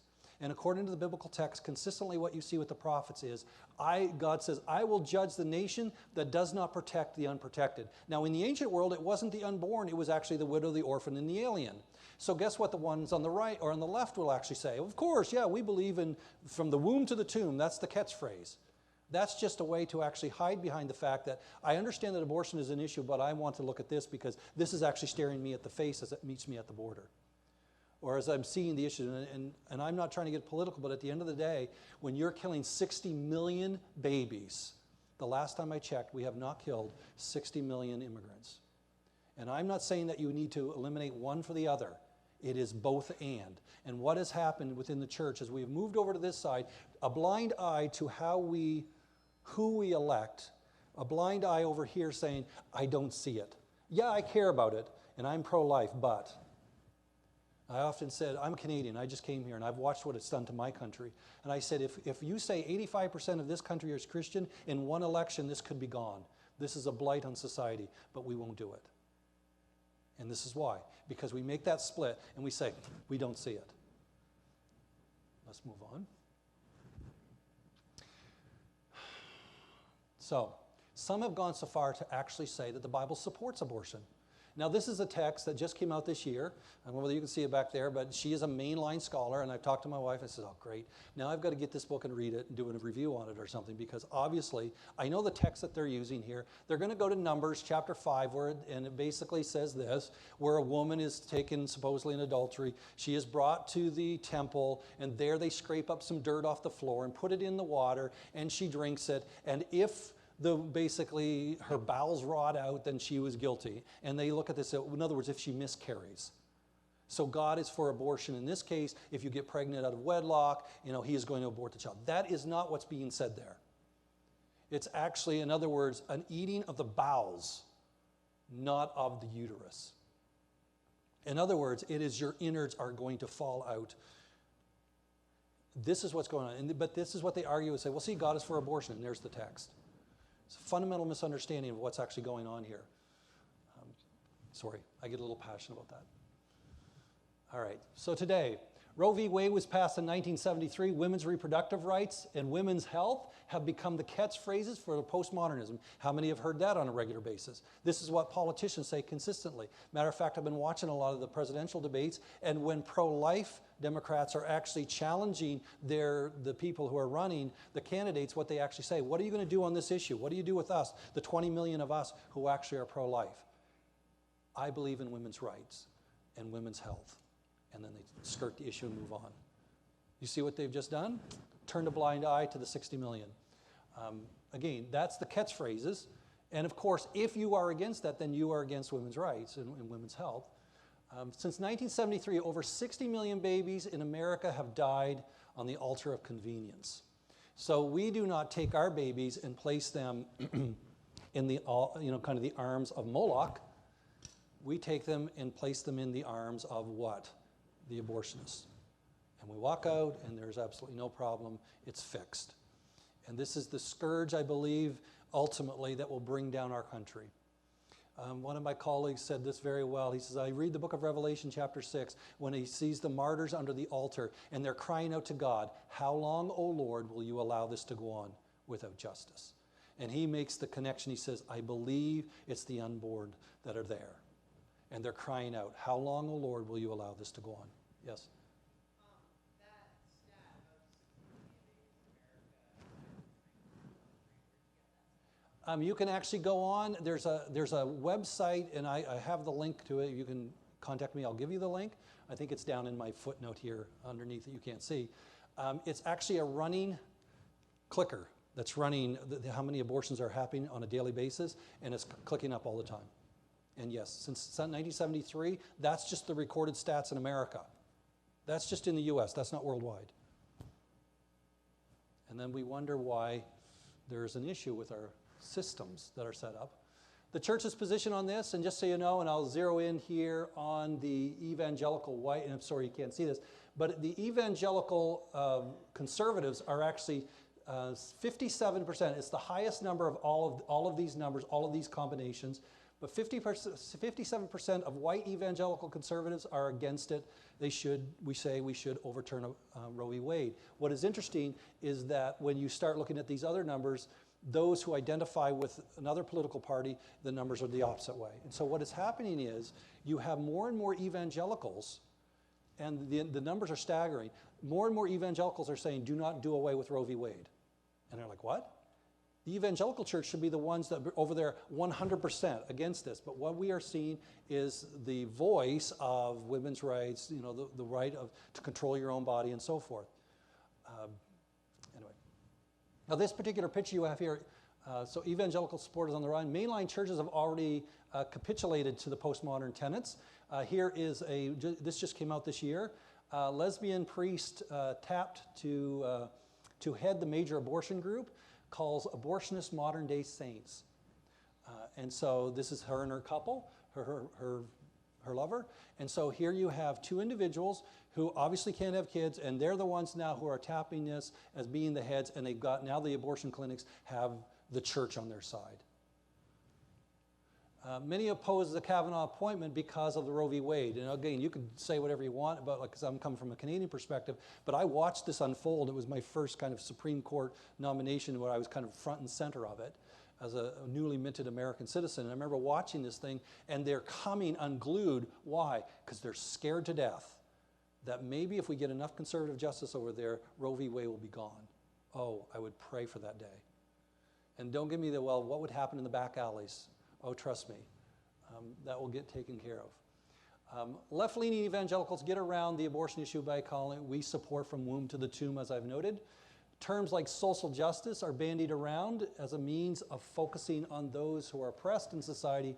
And again, I've noted this as opposed to those who are actually in the womb. So this is the catchphrase. I know some of my best friends going through school in my PhD program, that was the catchphrase that they used. They were mainline church goers. Womb to the tomb. And I'm like, what about the womb?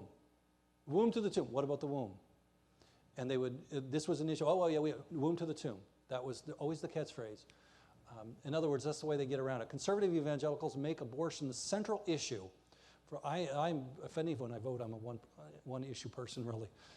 I will always support life. And so, conservative evangelicals, that's why it's so important that we begin to teach and instruct. It's okay to be political in this regard because one day we will be held accountable for what we do. And I often say what lever you pull, so to speak, you will be responsible. And for me, it is always going to be to protect the unprotected. In the prophetic text, when I read the prophets, and I see time and time again, God says through the prophets, I will judge you because of what you have done to the least in my kingdom. To the least. And who are the least? It was always those who did not have a voice. And they say, well, again, it's the widow, the orphan, and the alien. Those are the three. Abortion is never mentioned. You were missing the whole context of the ancient world. Abortion wasn't the issue, per se. The prophets railed on child sacrifice. Read Jeremiah, read Ezekiel, read Isaiah. It was the issue of those you could see. In other words, the widow, the orphan, and the alien had no legal protection under the law. No one to protect them. So they're saying, because they have no laws to protect them, because they could be taken advantage of, and that's why the law is very clear, you're not to oppress the foreigner, you're not to oppress the orphan, and you're not to oppress the alien, the foreigner, or the widow, or any of those, the orphans. You're not, because they're unprotected. You're supposed to take care of them. Today, are those categories protected under our laws? Absolutely. Now, that doesn't mean that we can just throw them off. That's not what I'm saying. Now there is a segment of the population that has no protection under the law. And this came up during the last election cycle when I know Hillary Clinton was asked this specifically. What do you do for the unborn? Are they protected under the Constitution, under law? And she said what? No, they have no protections. That is why you can get rid of them. And that is, from an ancient perspective, from the biblical perspective, would be saying, they're the ones you're supposed to be going to bat for today. I'm sorry if I'm stepping on toes. All right, so what's been the natural progression? By removing children from the equation, marriages could now be redefined. So we get rid of the children. There's a process here. This wasn't just women's right. The enemy knew what he was doing. Because now when children are removed from the picture, now we're ready for redefinition. Up until this point, redefinition of marriage cannot take place. You have to have everything in place. And so the children, once they're removed from it, we can begin to redefine. The enemy knew that he could not push redefinition in marriage in a Western Judeo-Christian context early. The time had to be right. And that is why the Defense of Marriage Act of 1996, which was passed by, actually, Bill Clinton under Democratic Congress, I think it was under Bill Clinton with the Conservative Congress, was actually passed in 1996 that held up traditional marriage. The waters were being tested. In other words, people were pushing on this whole idea of defense of marriage, and so they passed it and made it law. Just so you know, marriage is between a man and a woman, period. We all good? How long did that last? Well, let's continue. What happened by 2015? Despite the sexual ethics issues throughout history, societies still understood the value of marriage for the furtherance of the kind of our lives and of culture. And so, even at this point in American Western culture, by 1996, this is also the exact time when we have the media is now going full bore. From 1989, really mid-'80s onward, full bore. So it hasn't changed the generation. Did you have a question?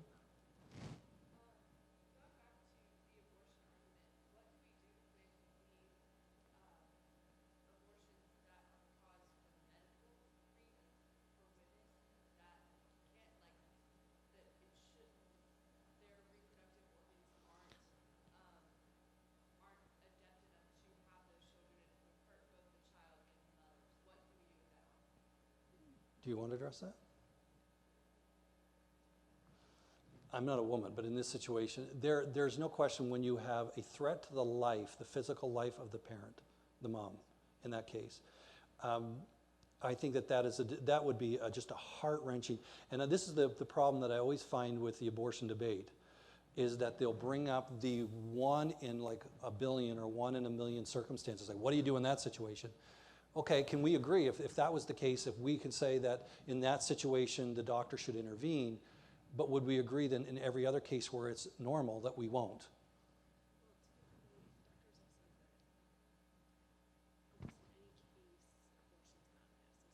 Yeah, and most of those will not survive to term anyway. They're not viable.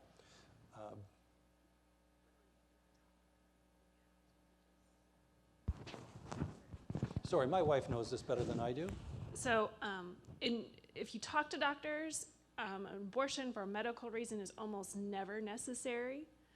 Now, some people might throw out, and I saw this and I was like, this isn't even an argument, an ectopic pregnancy. Well, an ectopic pregnancy is when the egg implants in the fallopian tube or somewhere not in the uterus, and it simply isn't viable. And I know that many women would want the doctor to somehow move it, right? Put it in the right place, and that's not possible right now. But that is not viable, and that could burst the fallopian tube, and that would put the mother at risk. But again, the pregnancy itself simply isn't viable. I don't know whether that helps. Because there are a lot of those situations where you actually have, for example, the rape and all of those issues as well. I personally myself, I am never for abortion in any situation, maybe with the exception of the situation of the threatening to the life of the mother where it's not going to, like an ectopic pregnancy, that's the term, right? That would be the only time.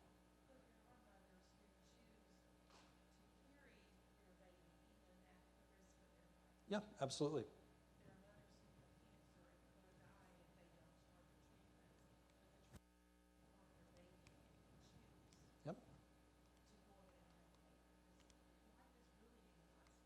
Absolutely. Yeah, adoption is always an option. And I just wanted to add the lack of fathers as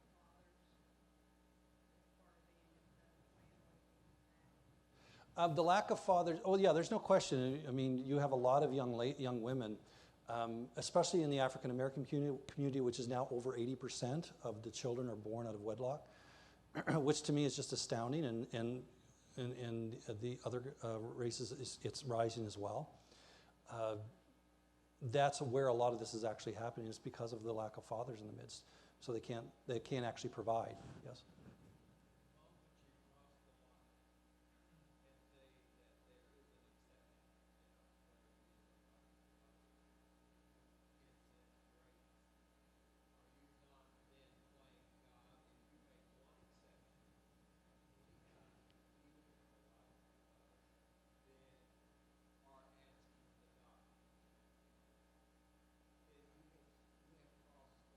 No, what I said is in the case where the child, if it is not implanted in the uterus, it would kill the mother and the baby is not viable anyway.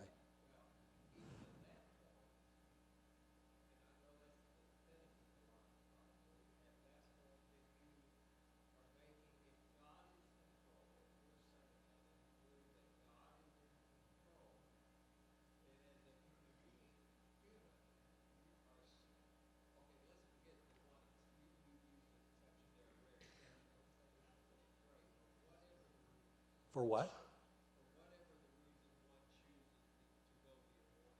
I don't. That's the point I'm trying to make. No, I said only in the case of an ectopic pregnancy where it would not be viable. Yeah. I pray to God that I don't know what the numbers that we would actually be dealing with in that situation. My wife would probably know more on that.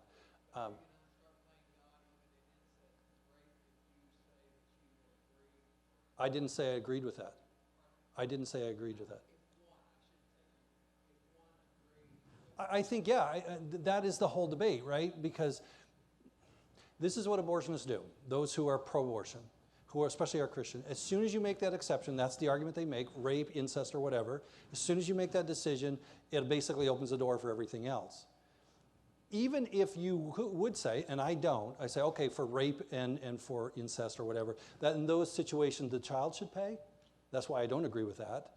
But if you do, then yeah, you do open the door. But even if you said only in those situations, because originally abortion was supposed to be what? Safe and rare. In other words, that was what they called, but now that's not the issue. It's ubiquitous, safe. You know, it's everywhere. And that's why you're seeing, especially as a political argument, it's no longer a biblical argument, it's a political argument. Who is actually going to get onto the courts to change this? That's what it boils down to. But no, I don't. I'm a very firm believer. I personally have been through this myself. My child I was pregnant with had 2 sets of chromosomes instead of the original 23. He had 26. They wanted me to abort my baby. I tried to carry my baby. My body started rejecting my baby, producing mass cysts around my uterus, trying to push it out. It put myself at risk. So therefore, I had no choice. My body forced me into a medical abortion. So with that being said, looking back on it, do I feel like I tried to do everything I could, and but that puts, that's what you're talking about. That's exactly what I'm talking about. Your body, in that case, the body is no longer functioning. It is not viable in that situation. It's going to kill both. Did you? Okay. All right, let's continue on.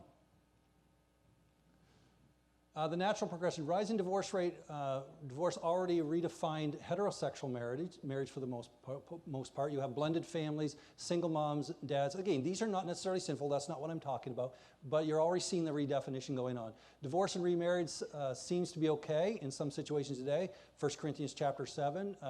So what I'm saying is that just because you come from a divorced home doesn't mean that that's sinful. There are exceptions, some people believe, based upon the text.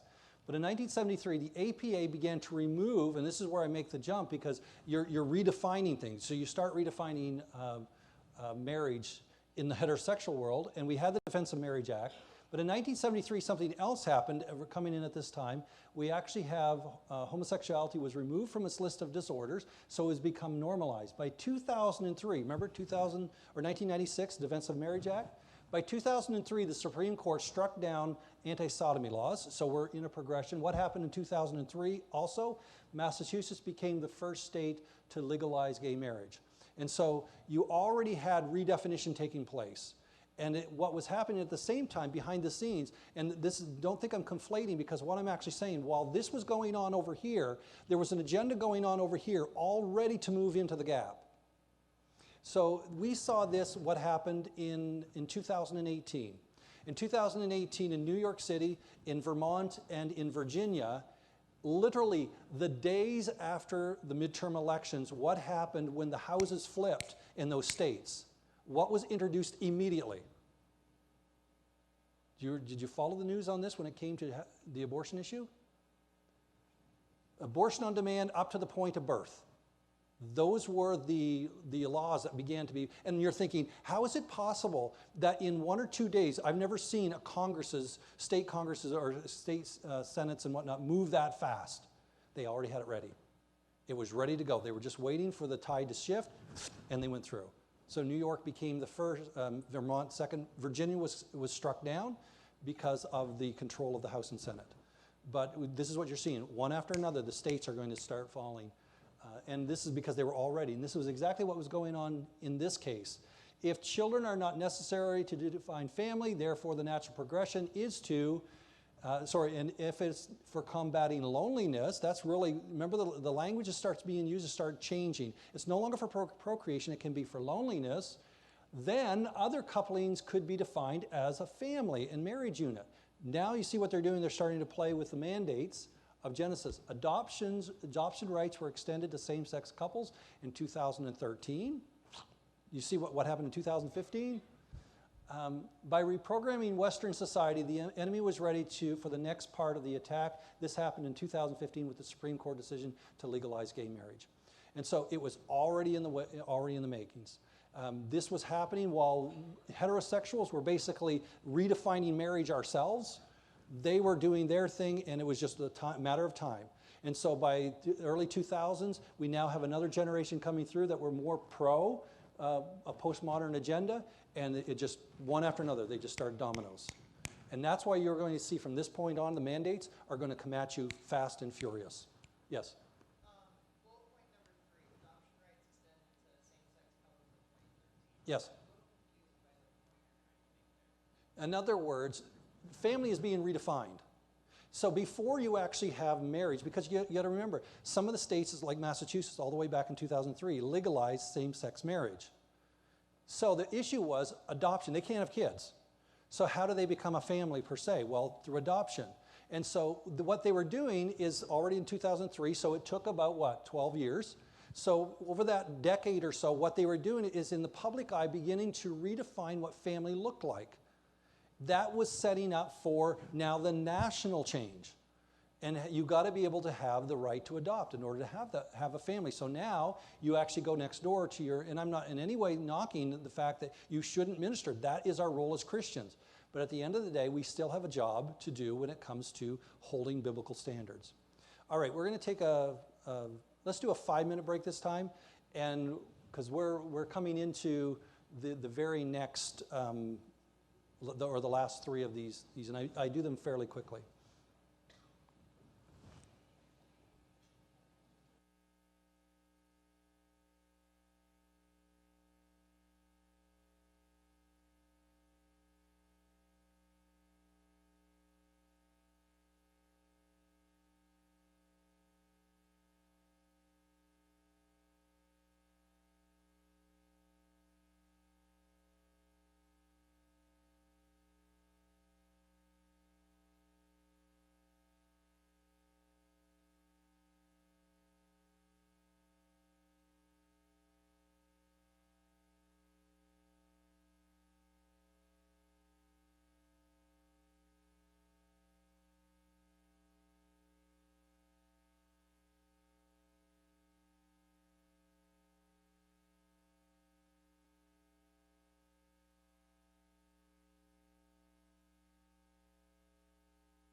All right.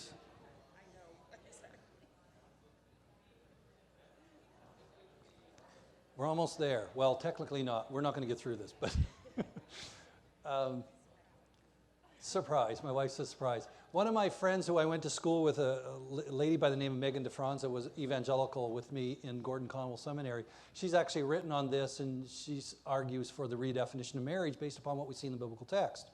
She said, well, look, if you have all of these different marriage types in the Bible, why can't we add to it?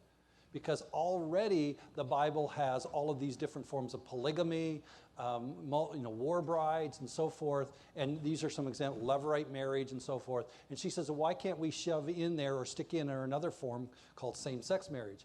And the point is, just because the Bible describes something doesn't mean it's prescriptive. In other words, we don't practice polygamy. Why? Because that is not the way God set it up.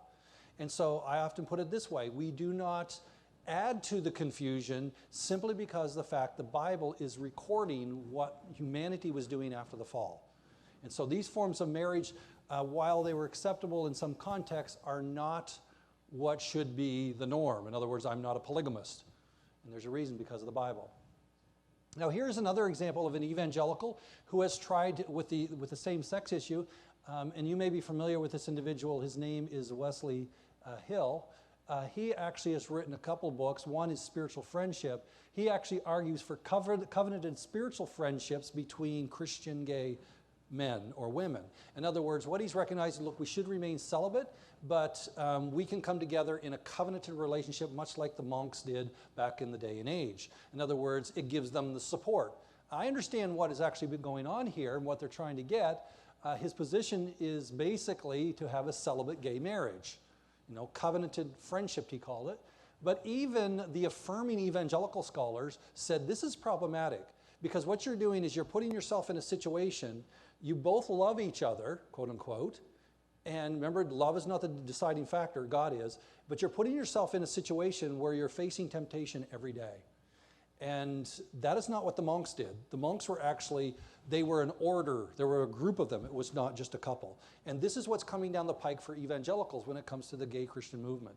And it's going to be these arguments for other types of covenanted relationships. So I just wanted to familiarize you with that. So the question is gay marriage okay? Now here is a few of the evangelical scholars who have changed or adopted what we call affirming stance.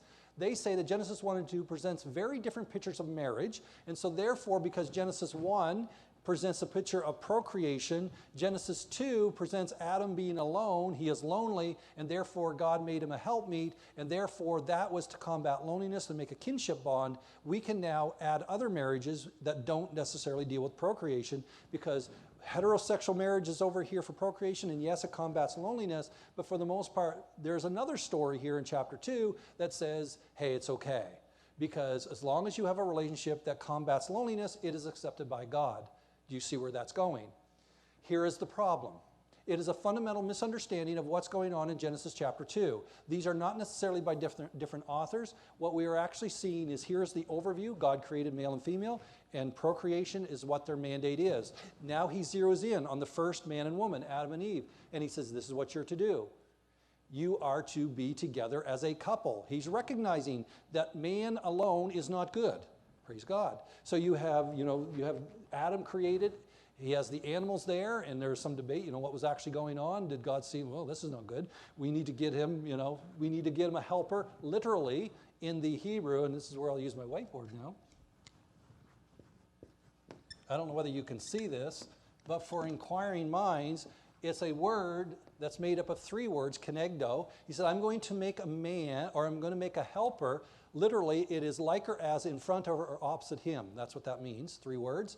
And so it's the only place in the Bible where it appears twice, in this case in Genesis chapter 2. And so it's a very important term when you're interpreting this. And he says, together they will do what? The husband shall leave the man, or the parent's home, and shall cling to his wife, and they shall become one flesh. And so in this case, kenegdo is a term, a technical term, which means I am going to make a helper his opposite, so when in front of, they are fitting. Now, I don't mean to be crass, but if you look at the animals and when they copulate a certain way. But humans, on the other hand, technically are facing one another. And God has made it relational. That's what he's doing. It's an intimate relationship that comes together with a man and a woman, and the two shall become one flesh. And they argue, well, that's just a kinship bond. No, there's more to that than just a kinship bond. I have no question, no problem with saying this is a kinship bond. Here's the problem. What do you do with that technical term of one flesh? There's no question. When my wife and I were married, we became one flesh as we stood there and our hands were bound together and we entered that marriage covenant. I didn't fully understand the power of marriage until we had our first child. And I can remember that day, that night, middle of the day, Maddie comes out, and immediately the nurse picks up the child, and taking over and cleaning her up, and says, well, that's your child. And I'm looking down, and here's Maddie, she's got my dimple. Immediately I recognized what that verse meant. And you shall become one flesh. Christine and I had come together to create the mandate of creation, to create one flesh. We became one. And there's that child. And since then we've had 4. And every time I see this, and when this argument is made that it has nothing to do with procreation in chapter 2, I said, you have missed the intent of that. It is very clear from the grammar. All right. So what has been the response? Genesis 1 and 2 do in fact have the same message. The fittedness of the male and female in Genesis 2 pushes against this. In other words, the physical fittedness pushes against it in the one flesh union. It is a slippery slope. These slippery slopes, in this case, arguments do apply. And often they say, well, you're just saying, well, if we allow this, then this is going to happen. Guess what? This has always happened within Western culture. When you kick the door open, tear down that fence, guess what's next? The next fence and the next fence. That's how it starts. So there's a reason to hold a firm line. Same-sex couples originally only wanted civil unions. We don't want marriage, we just want civil unions. And now guess what? No, we want to have kids. No, we want to be fully recognized. No, we want you to affirm us. And that's where it starts, that slippery slope. Pedophilia, incest, polyamory, and so forth are the next. Now, I am not trying to say that if you're from a same-sex orientation or whatever, that you are a pedophile. That's not what I'm saying. But I'm saying what happens is the next process as we move forward. Because guess what is happening when it comes to the issue of pedophilia? They are actually now saying that this needs to be redefined as an orientation. Does that language sound familiar? This is exactly what was going on in 1973 when the APA, the American Psychiatric Association, took same-sex or homosexuality off their list of disorientation or of the disorders. They actually called it an orientation, and therefore it's not an illness or anything to be treated, it's normal, in other words. In this case, what is happening, and this has since been removed, but I saw the TED Talk myself, where the lady, and you can find it if you search around the internet enough, because even though they took it down, this TED Talk, it is still there in some places, but she was actually arguing for the orientation of pedophilia, and so therefore, should we in fact allow this to be the norm? They are only acting out of what is their orientation, and who are we to actually say and impose upon them they have to live another way. So you can see where this is headed. And just so you know of how this is actually affecting the church when it comes to the whole the whole debate and how the churches interact with this. These were just 2 from within the past. The first one is from this week, and like I said, I can write my book based upon the headlines. And then the other one was from back in June. One was in Toronto, Canada, where I lived for a period of 6 years. This one was in UK, Liverpool, UK. Franklin Graham was actually uninvited for one of his crusades, like Billy Graham. One of his crusades he was uninvited. How come? Because the LGBTQ movement there in Liverpool actually called him, literally, quote, he called him a homophobic hate preacher. And so this is where it's coming to. Ultimately, you don't realize that the way the laws are being passed, it makes a difference in who is actually making the legislation. Because sooner or later, it's going to come to a church near you.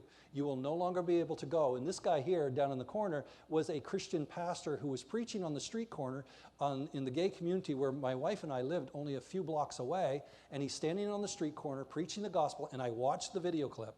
And he is preaching love. But as soon as he mentioned Christ, and as soon as he mentioned sin, for heterosexuals or for homosexuals, it was pandemonium. As they enclosed around him, and guess who got arrested? He did. And he was the one being assaulted. All right, so the Bible never condones in any way same-sex relationships.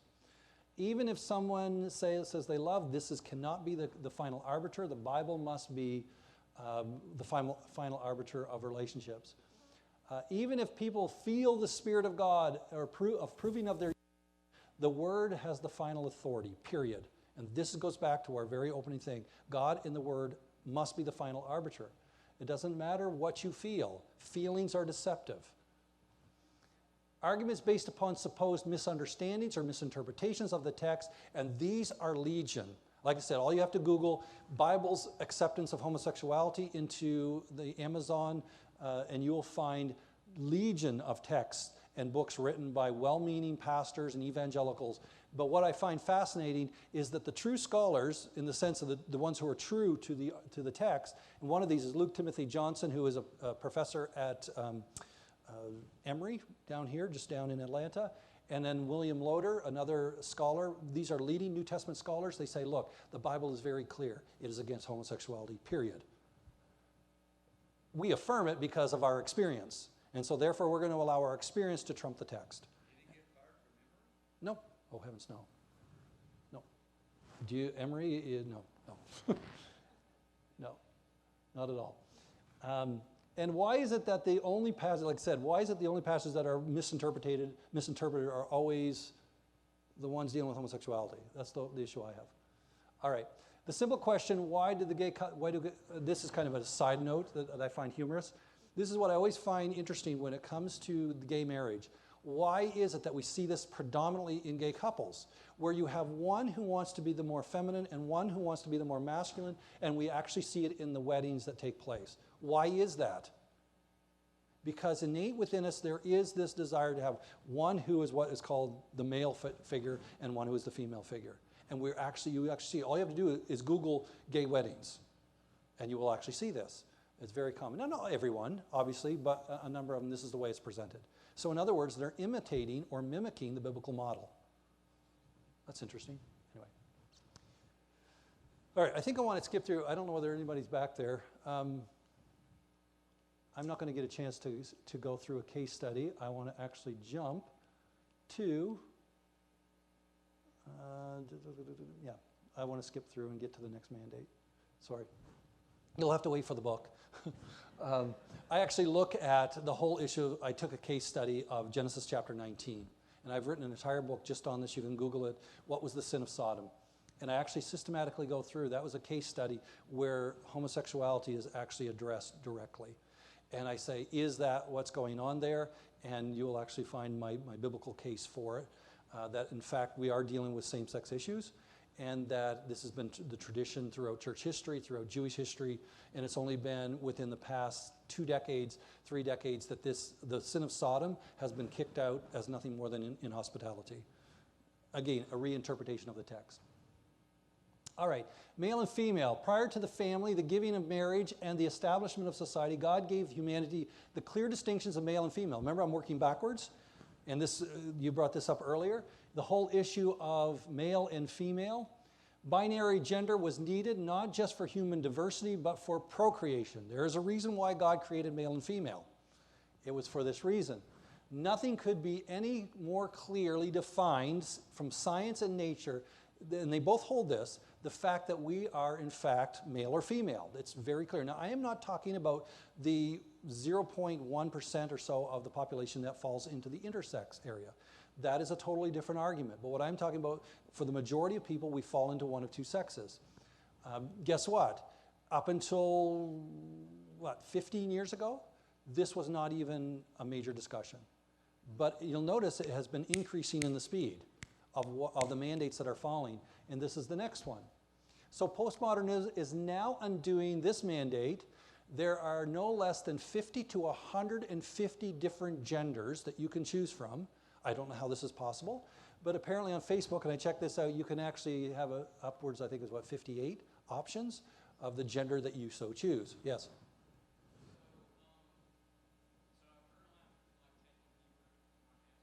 Yes?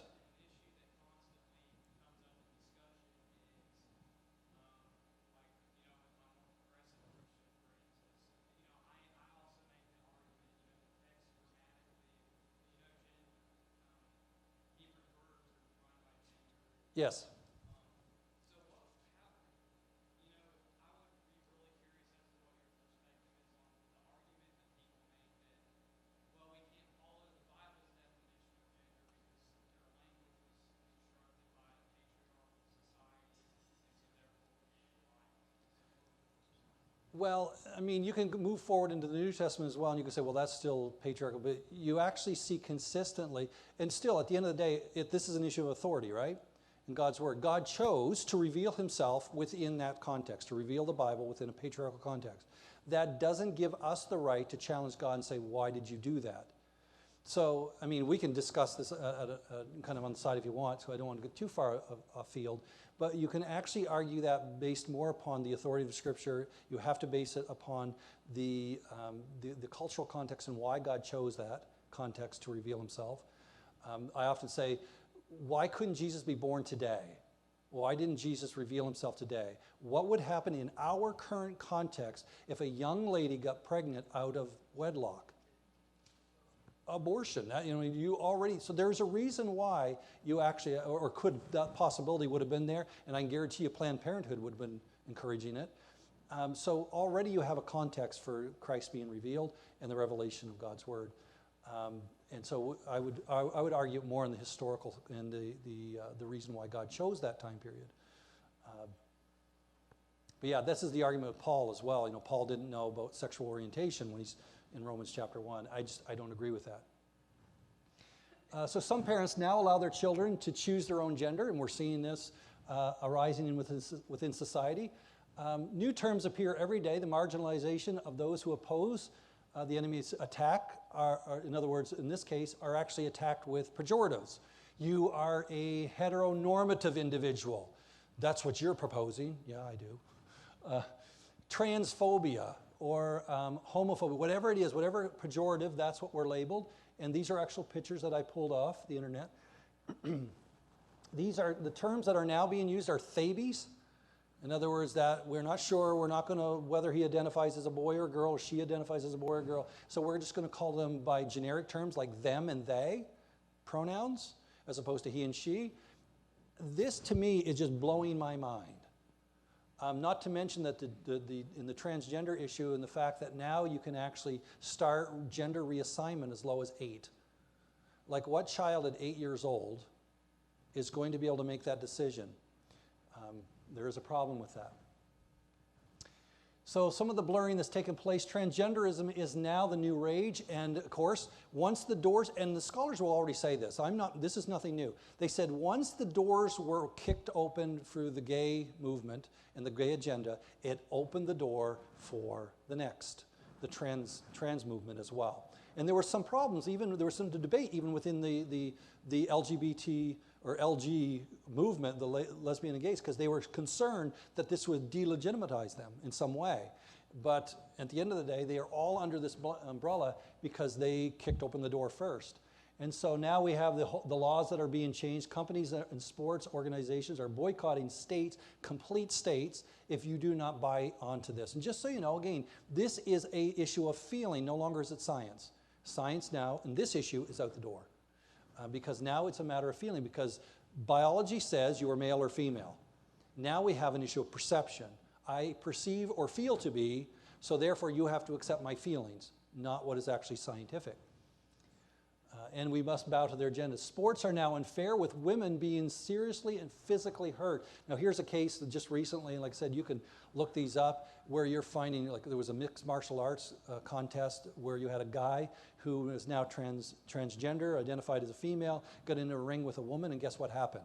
He basically broke her skull, crushed her skull.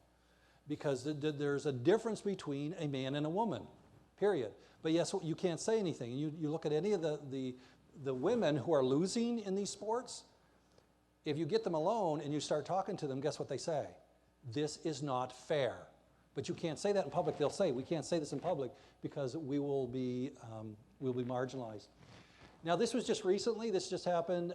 Male pedophiles are now claiming that they are women and transitioning to get early release from prison and to get reduced sentences.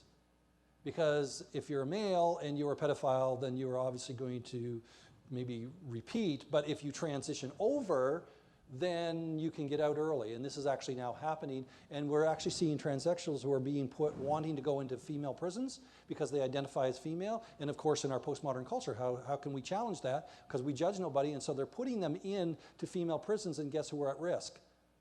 The women. And actually now we actually have it happening where women are being raped and molested in female prisons because of this. Now, this particular, I don't know whether you're familiar, this is Blair White. That's a guy, just so you know. He is one of the leading bloggers, online YouTube bloggers. He's a transition to a female. He hasn't gone complete. He's got the upper part done. He hasn't done the lower part yet. And he's in a relationship with a guy. And what happened is, and if you watch his YouTube, and I've traced some of it in my research, he was like against the detransitioning. Once you've made that decision, you move forward because after all, this is who you are. It's identity, right? Well, now he's in this relationship with a guy, and he's realizing, wait a second, I want to have a child. But I can't because I'm on these hormone blockers. And so now he has gone against what he's said for years. He has detransitioned, and he is trying to collect enough sperm so he can actually get with his partner, and they can get a surrogate and maybe have a child. But he thinks it may be too late. So already you're seeing just the convoluted, we could not do this before science. So here science is actually helping and exacerbating the problem because of what now can happen. Years ago, this would not have happened. That's why everything is now kind of the perfect storm as we move forward. The next thing, of course, will be that men can have babies because that is now being toyed with. Can we actually in some way implant and so forth? All right.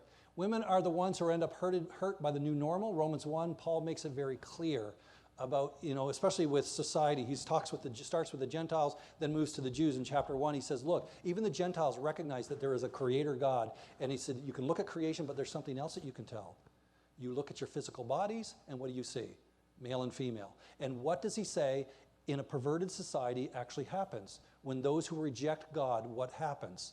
You change the use of the natural thing of your bodies. In other words, the male becomes, female becomes, and you do the same sex thing. And so he's pointing this out. This is as old as time. The problem is we have never been in this situation where it's become legalized or the norm. Moses legislated against crossing gender boundaries even in clothing. He said, you're not to do this. The legislation is very clear.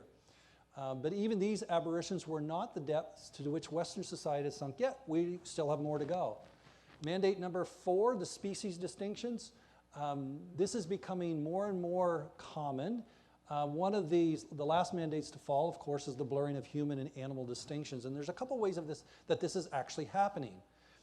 The increase in tattooing. Do not leave here, says Dr. Peterson, if you got a tattoo, you're going to hell. That's not what I'm saying either. But what I am seeing is that we are defacing ourselves, and in some cases you actually can see, I've given you a couple of examples, where people are now wanting to become an animal and look like an animal, so they're going through reconstructive and tattooing surgery and so forth, reconstructive surgery and tattooing to actually now look like it. And you say, well, this is just the aberration. Bear with me. Because usually what you see in the aberration is now going to start moving into mainstream. I would have never believed when I was 18 that I would meet Christian young men and women who would be tattooed from head to toe. That never crossed my mind. Anybody who was in that category were the aberration, and they were on the outside, kind of the outcast, quote unquote, of society. Now it's mainstream. What has changed? Culture. In other words, these distinctions are starting to change. Animal funerals and expensive care. In more extreme cases, we are actually now seeing bestiality on the rise. And when I was getting ready to promote to the publishers to try to get this proposal through, they said, look, we understand what you're doing in these other mandates, but you want to lay off that one. And then as the news cycle starts coming around, what am I seeing on the news cycle? This is happening more and more regularly. Why? Because we are blurring the lines. Yes?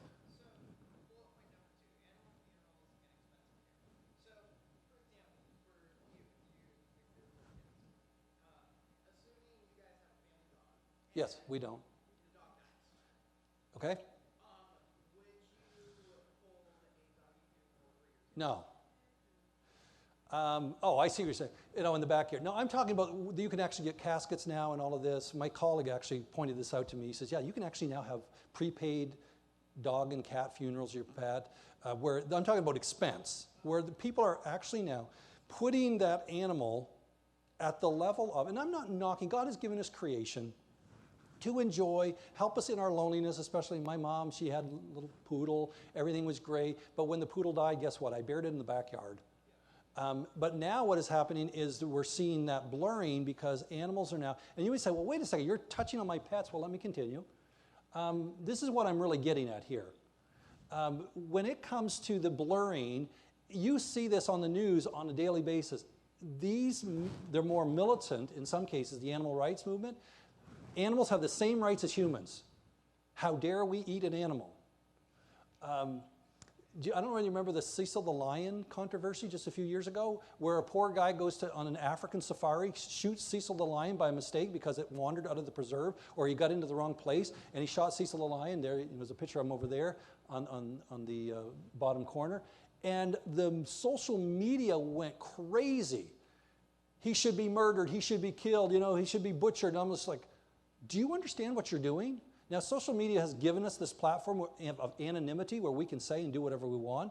But at the end of the day, what this is actually showing is we are beginning to blur the distinctions. I excavated a place called Shiloh. Just off to one side of that Shiloh excavation where Samuel grew up, there is a bone deposit 3 feet deep, the size of a football field. Why? It was for sacrifice. Yes? Well, he didn't realize until later, apparently, what had happened when they started investigating how it was. That was before. Yeah, I think he actually had to move, if I recall. It got so bad.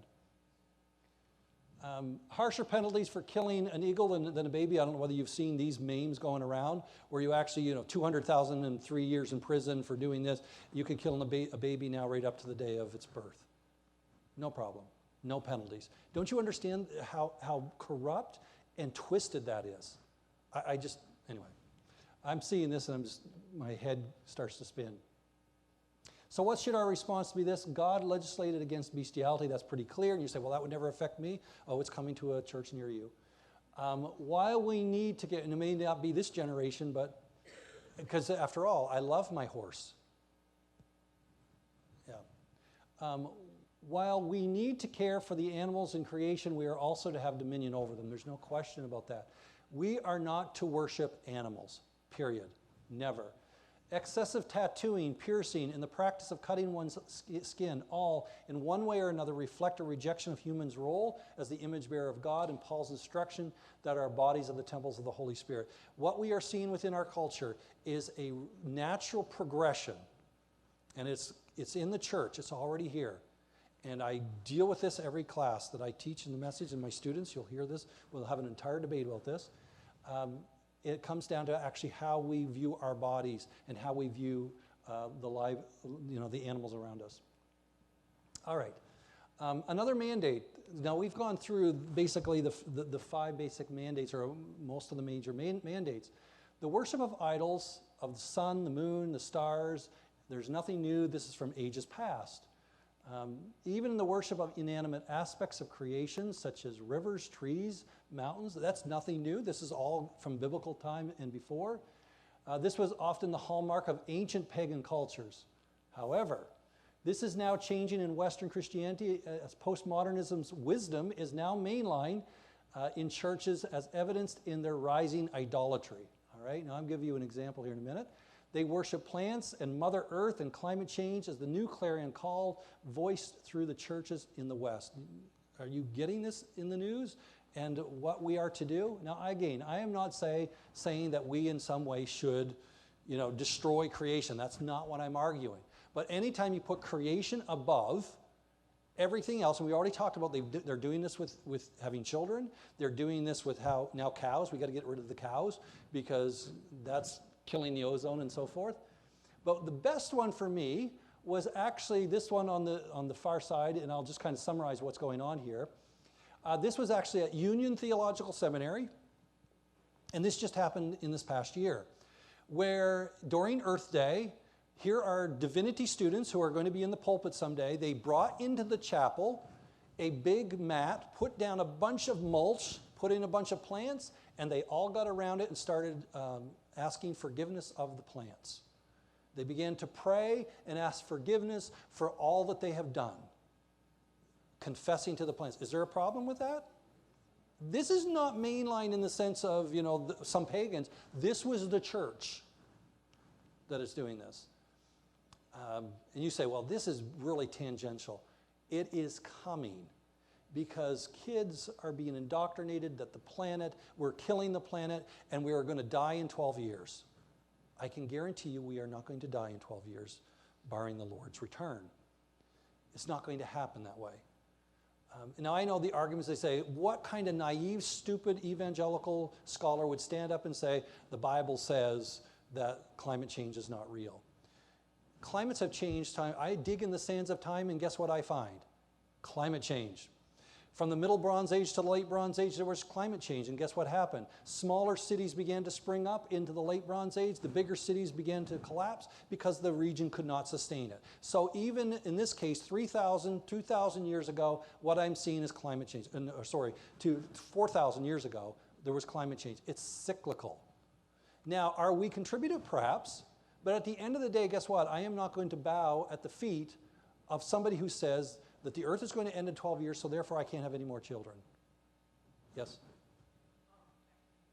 Okay. So yeah, this was actually in the church. You say, well, that would never happen in my church.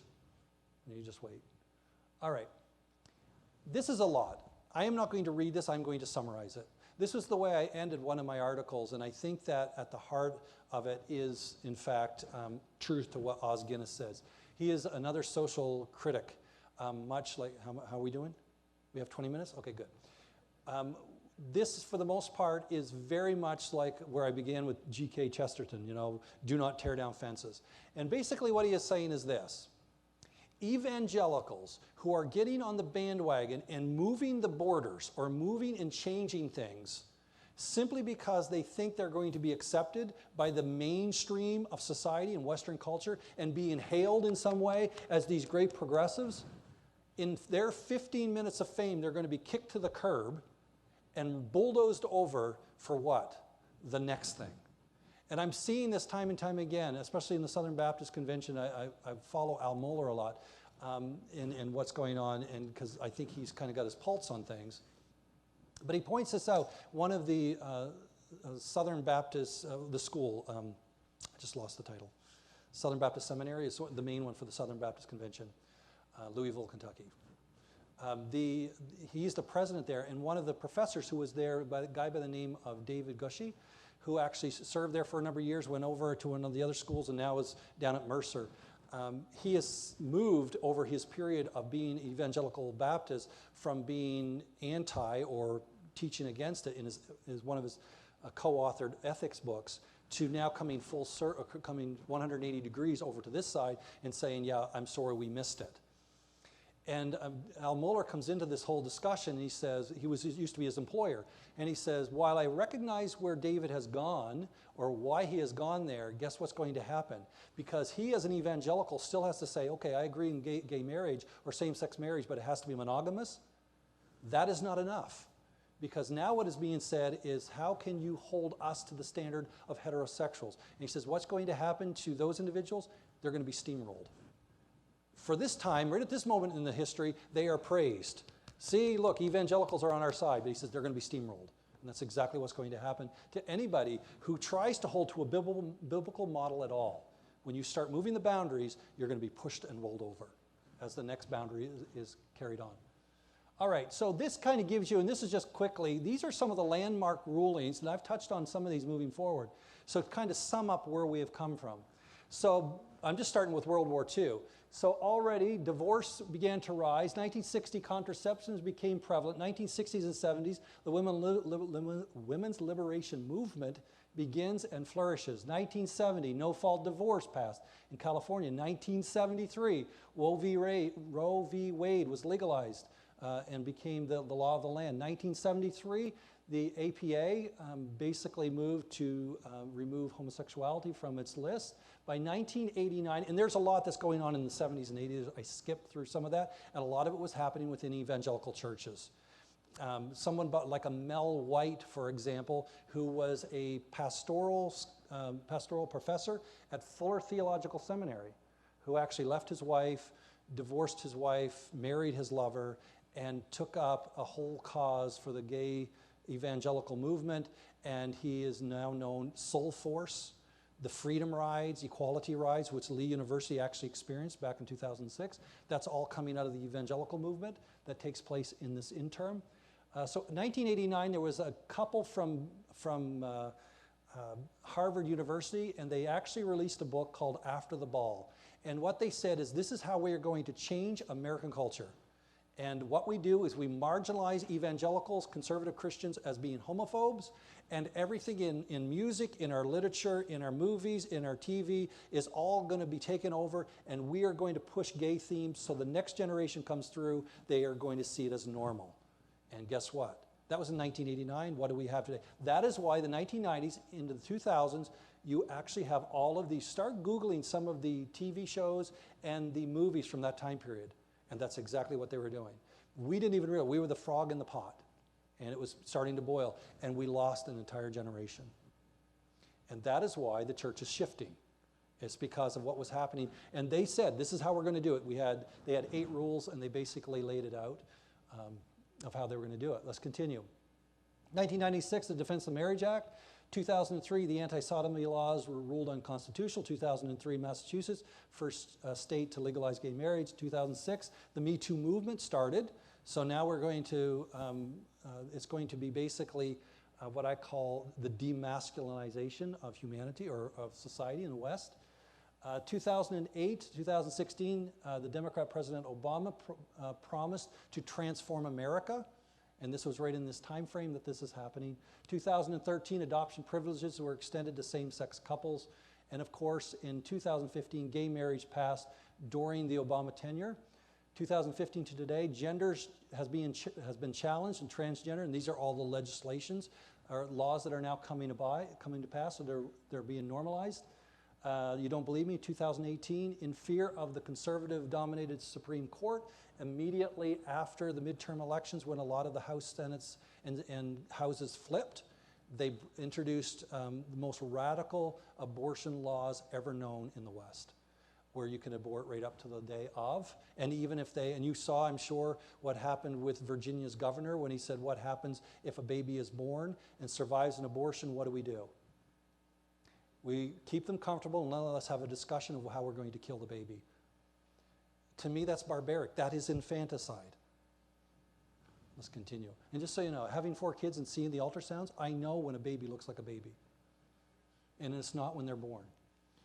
2020, currently a number of states and the U.S. Congress have actually bills that are passing, and these are against reparative therapy. Do you know, or conversion therapy? Do you know what that is? That means as a homosexual, if you want to have help to become heterosexual, it's against the law. If you take money as a practice, you cannot do that. That's against the law. You can be imprisoned for it or fined. That is where it's headed. So it's no longer acceptance. You cannot even speak against it. And that's where it's going. And the interesting thing about these particular laws is that former homosexuals who have been converted by the power of Christ have now gone to Congress and are lobbying them, saying, do not take this away from us. 2 of the individuals who survived the Pulse nightclub shooting of 2016 were among them. They have since, after that near-death experience, converted, and I mean converted 180. You have the individuals like Rosaria Butterfield. If you want a really good story, read her story. She was a gay, lesbian activist, Syracuse English professor living with her lover, with their dog, having a great life. And then God got a hold of her. Now, this whole argument, it's immutable. You cannot change. She was that one. She will not change, cannot change. And of all things, she got connected, I think it was a very conservative Presbyterian minister who over a period of years began to minister to her. And slowly her defenses come down as she began to entertain the possibility. Remember, this is the one who's leading the gay activist groups at the Syracuse University. And she begins to hear the gospel of Christ. And one by one, day by day, she begins to challenge and question her own sexuality and what she's doing. And she radically converts to 180 degrees, marries because she's too old to have kids, begins to adopt kids, and has this pestle full of kids as she begins to preach the gospel. and yet at the same time is in a denomination which is complementarian of all things, a radical gay feminine, and she submits herself, and you can argue all day long, egalitarian, complementarian. I'm giving you an example. And here she submits herself. And she says, she writes books, and she says, this is absolutely amazing, the freedom I have in Christ. And she goes to places like Wheaton University or Wheaton College to try to tell of the power of God's conversion. And guess what happened to her? Wheaton, she is protested by the students. How dare you come here and tell us that we are not who we say we are? And here is the power of Christ in an individual radically changed. And yet they're staring her right in the face, a radical feminist who is now converted and has changed orientation, quote unquote, and they will not believe. Unless somebody raised from the dead, they would, even if someone raises from the dead, they will not believe. Even when the fact is staring them in the face, will not believe. And it goes on. All right. I'm going to do, what have I got, 10 minutes? Wow, all right. Recently I wrote an article, it just came out in Jets this week. And it was on this issue of, and I just want to quickly sum up what the heart of this was.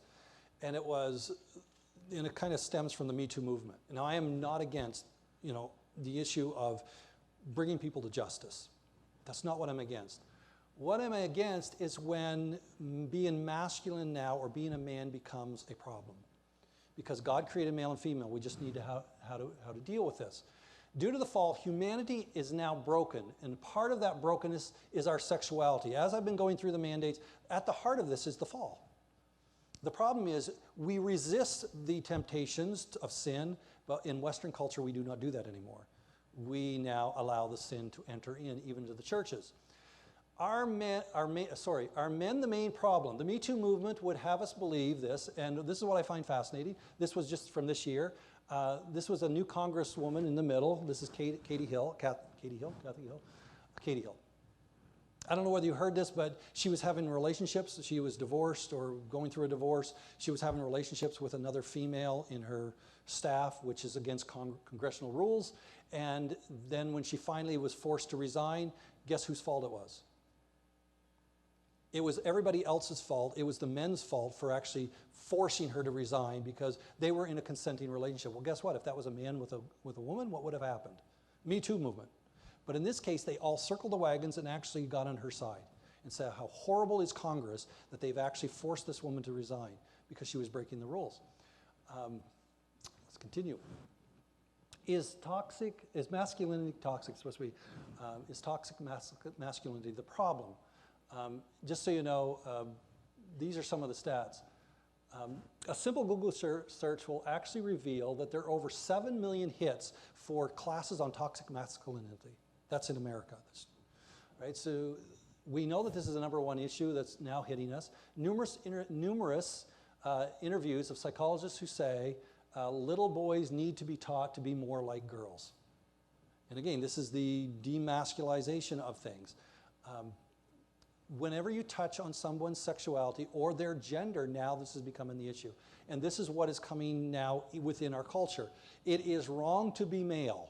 And if you were born male, I saw one post, it was one of the saddest posts I ever read about abortion. And it was a radical feminist who basically said, if I ever found out that I was pregnant and was with a child, with a boy, I would abort that sucker so fast. And I'm thinking, do you realize what you just said? So you would save one, but now it is a war against the sexes in this case. Most of you are familiar with this particular ad that came out, and it was like a backlash. People just reacted, especially men, and rightly so. In other words, the whole issue of now a Gillette commercial is telling me as a male that I am raising my son wrong and that I need to train him up as a girl. There's a problem with that. Boys are being feminized as good for society. TV ads are pushing it. In worst case scenarios, radical feminists promote the abortion of male babies. And so I just want to, and I think I've got what, 5 or 10 minutes? 7 minutes. All right. I want to look at Genesis just for a minute, and then I'll take a few questions. In the book of Genesis, do you think there is a problem with males or females when it comes to sexual exploitation? If you were to take a guess, which do you think is the worst? Okay, so you would say they're both equally at fault. What's that? Sexual exploitation. In the book of Genesis, men or women who are at fault? You would immediately go to the fact that men in a patriarchal setting are in fact exploitative. And to a certain degree, you would be correct. But do you know that within the book of Genesis, this is the foundational book of Torah that tells stories to instruct. And in this case, we've already looked at Genesis 1 and 2. And the fall messed with our sexuality, and it's just not men. Who are there only two, the most heinous acts against another individual, one involving alcohol, one involving workplace aggression, were actually performed by women? Does anybody know two women who got their father drunk so they could have sexual relations? Lot's daughters. Do you ever find a text in the book of Genesis where men get women drunk and have sexual relations? That's a trick question, no. What about workplace aggression, where a woman takes advantage of a young man because he is a handsome young man? Joseph. The two stories that involve alcohol and workplace aggression. Now, do not leave here and say, Dr. Peterson is saying women are the fault. I am saying that we have a problem and it's affecting both of us. And the biblical text makes it very clear. There are actually more cases in the book of Genesis of women oppressing women than men oppressing women. Women oppress women. Do you know of cases where women actually oppress women who are under them? Sarah and Hagar. Rachel, Leah do what to Bilhah and Zilpah? Make them nothing more than a womb. Oppress them. Now you could say, well, that started with her father giving them. It doesn't matter. They're the ones who controlled it. And so you have, time and time again, you have aggression going the other way as well. Women against women, women against men, men against women. We have the case of Dinah's rape. So we see it on both sides. What is Genesis actually trying to show you? We have a sin problem. The sin problem is affecting everybody. So our culture today that says men are the problem, and I understand men are aggressive this way, and I am not trying to marginalize that in any way, but you have to be very careful when you always stand on the side, always of the accused, and not listening to both sides, because we are both fallen. And we are both in this thing together, and the thing is, it's only going to be Christ that actually heals our sexuality. All right, I summarized the last 20 minutes. Are there any questions in the last few minutes that you kind of been pressing and you would like to have answered? Yes. Going back to climate change, Yes. I agree with you that it's cyclical, and it's hard to argue with people, but my question is always, how did the ice age melt?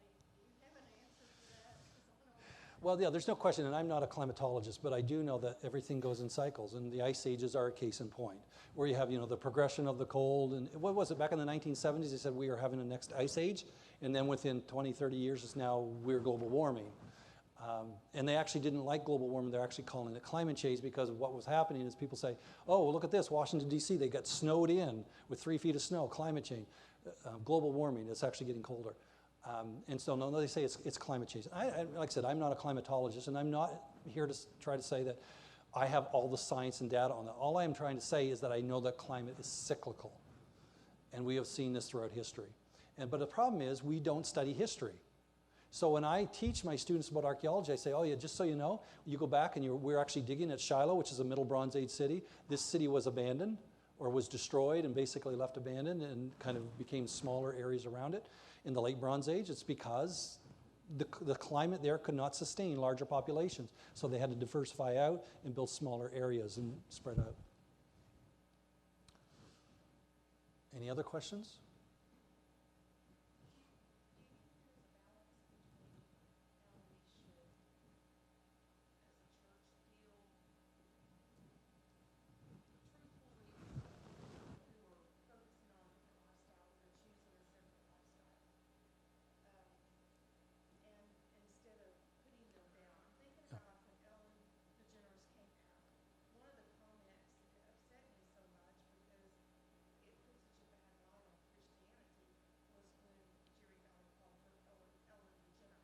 Yeah.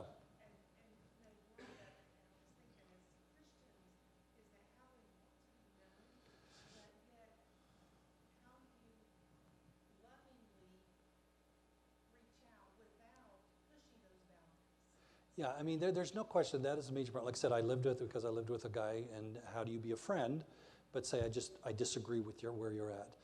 The problem is, and I am not one to, pejoratives, throwing pejoratives at somebody who is in a particular lifestyle. That's not, I don't believe, what Christ would do, but we have somehow blurred what it means to actually confront somebody of sin or address sin, and they've conflated it with hate. And so when I stand up in a classroom and I address, here's what the Bible says, it is perceived in some cases as hate. That's not at all. Like I said, my cousin, I love my cousin, but he's in a relationship I just disagree with. And so I think it has to be, you agree to disagree on certain things. Prayer, of course, is the first thing. The words always stand firm, never compromise the morality of the text. That's what we cannot do. Most of the evangelical scholars who have changed their position on this is because of a loved one, usually a son or a daughter, who has come out of the closet, and now they're freaking out because they don't know how to deal with this because they have taught their entire life a certain way. So they have to go back to the text and reinterpret it. I can't do that.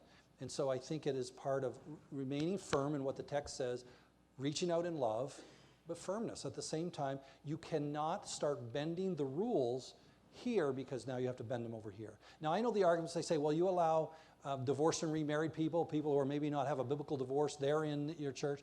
That is an issue. There's no question that evangelicals have a mess. But again, just because we made a mess, we shouldn't make it messier. And so there are some things. One of my colleagues, scholarly colleagues, basically argued, I don't know whether you're familiar with Michael Brown, Dr. Michael Brown in The Line of Fire. He deals with this all the time. He's written several books. He endorsed What Was the Sin of Sodom? I had a conversation with him. He says, I think that at some point, some of the churches may actually have to go back and point out that these are non-biblical divorces and take a stand because you're right. We are complicit. So, yeah. There was another question right there.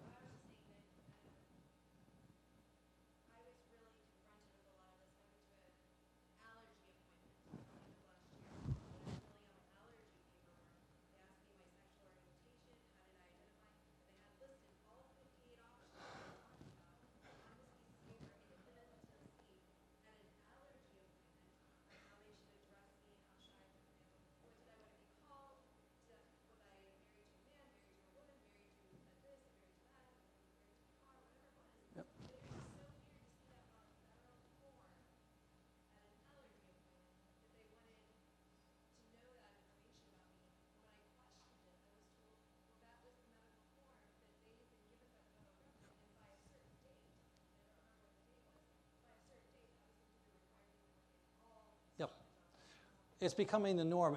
In Virginia, apparently, it's in the House right now. They're getting ready to pass legislation that trans people can change their birth certificates. So, because there are a lot of states that have legislation that you have to use the bathroom which your birth certificate has assigned, right? So if you were assigned at birth, you're male, female, you have to abide by that. Now they're actually allowing trans people to change their birth certificates. Yes?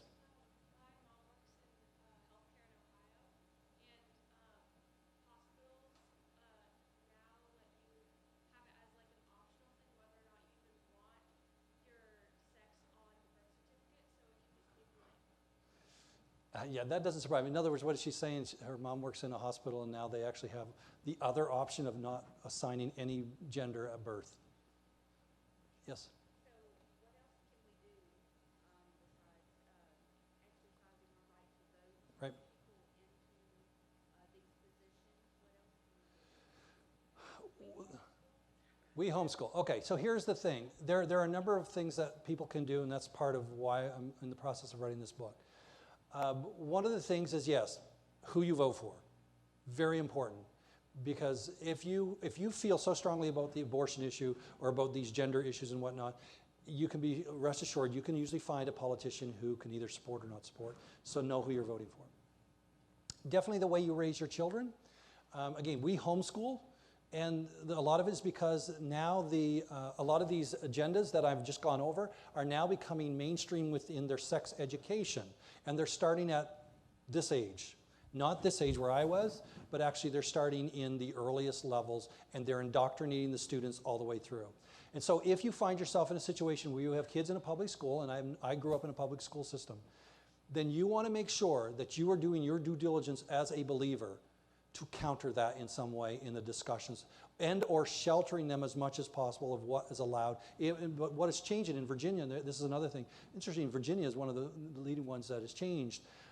They are now going after, there's no opt-outs. So for their sex education program from kindergarten all the way up through K-12, no opt-outs for parents. So what are they telling you? You no longer have a say of what we're teaching your kids. Why? Because they're recognizing there is, 2016 really did a number on this country in the sense that it polarized to the nth degree, and they